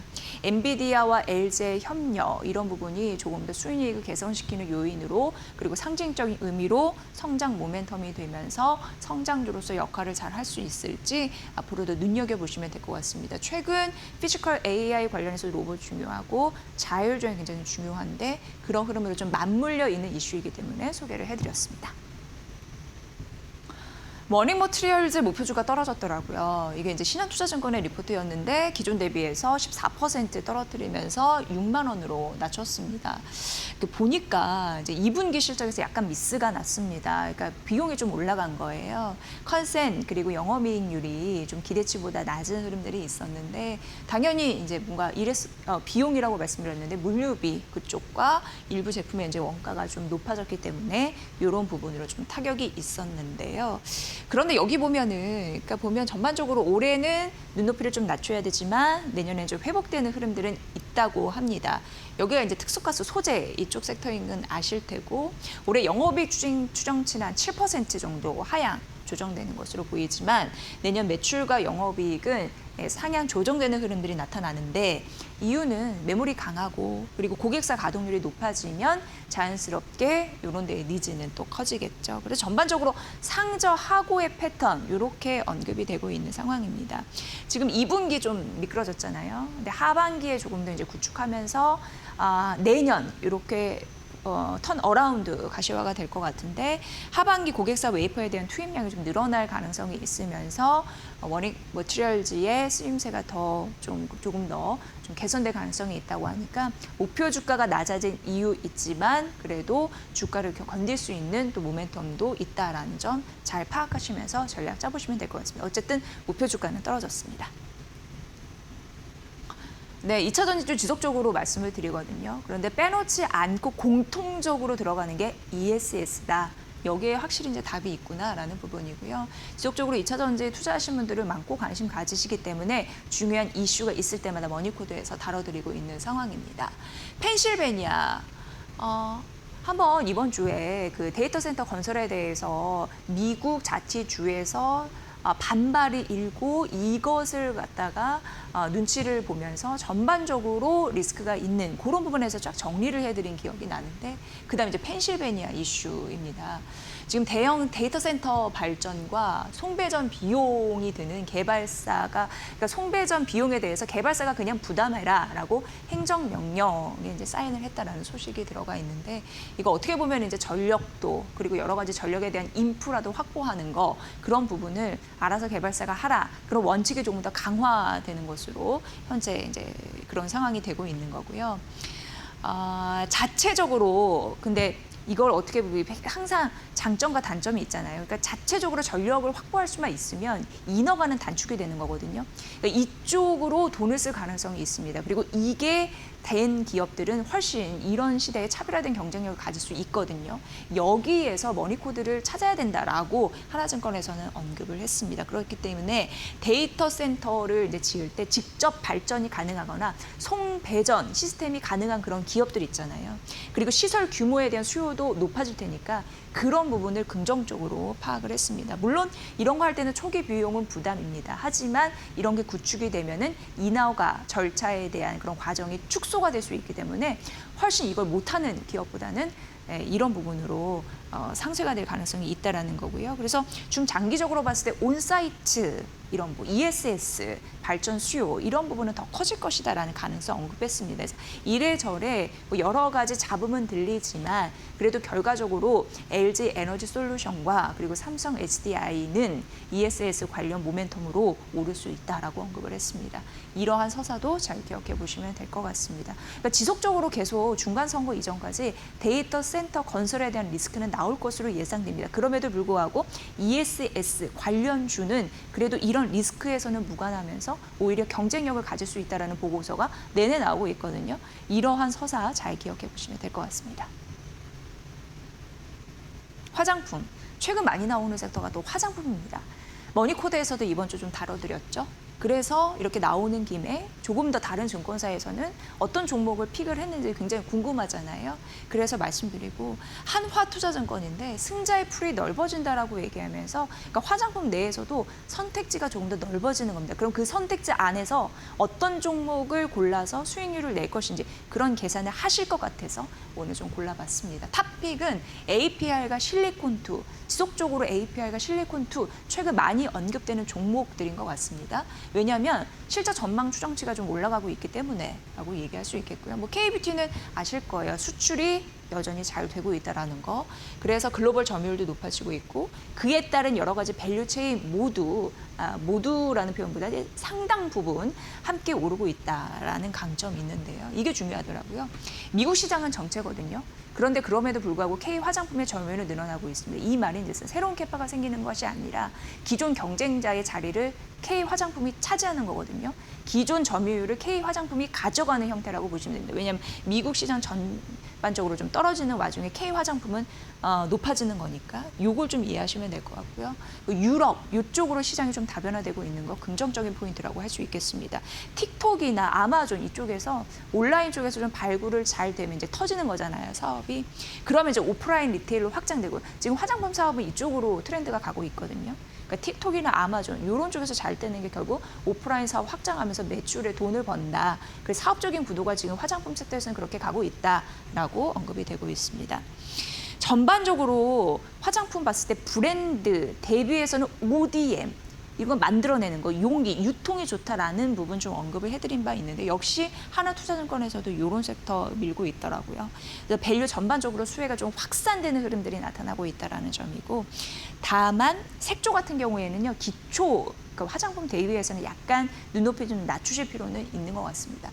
결과적으로 말씀드릴 때 승자의 풀은 넓어지고 실적 추정치가 높아지는 그런 종목들 잘 봐야 되는데 지금 이 증권사는 APR과 실리콘2 긍정적이다.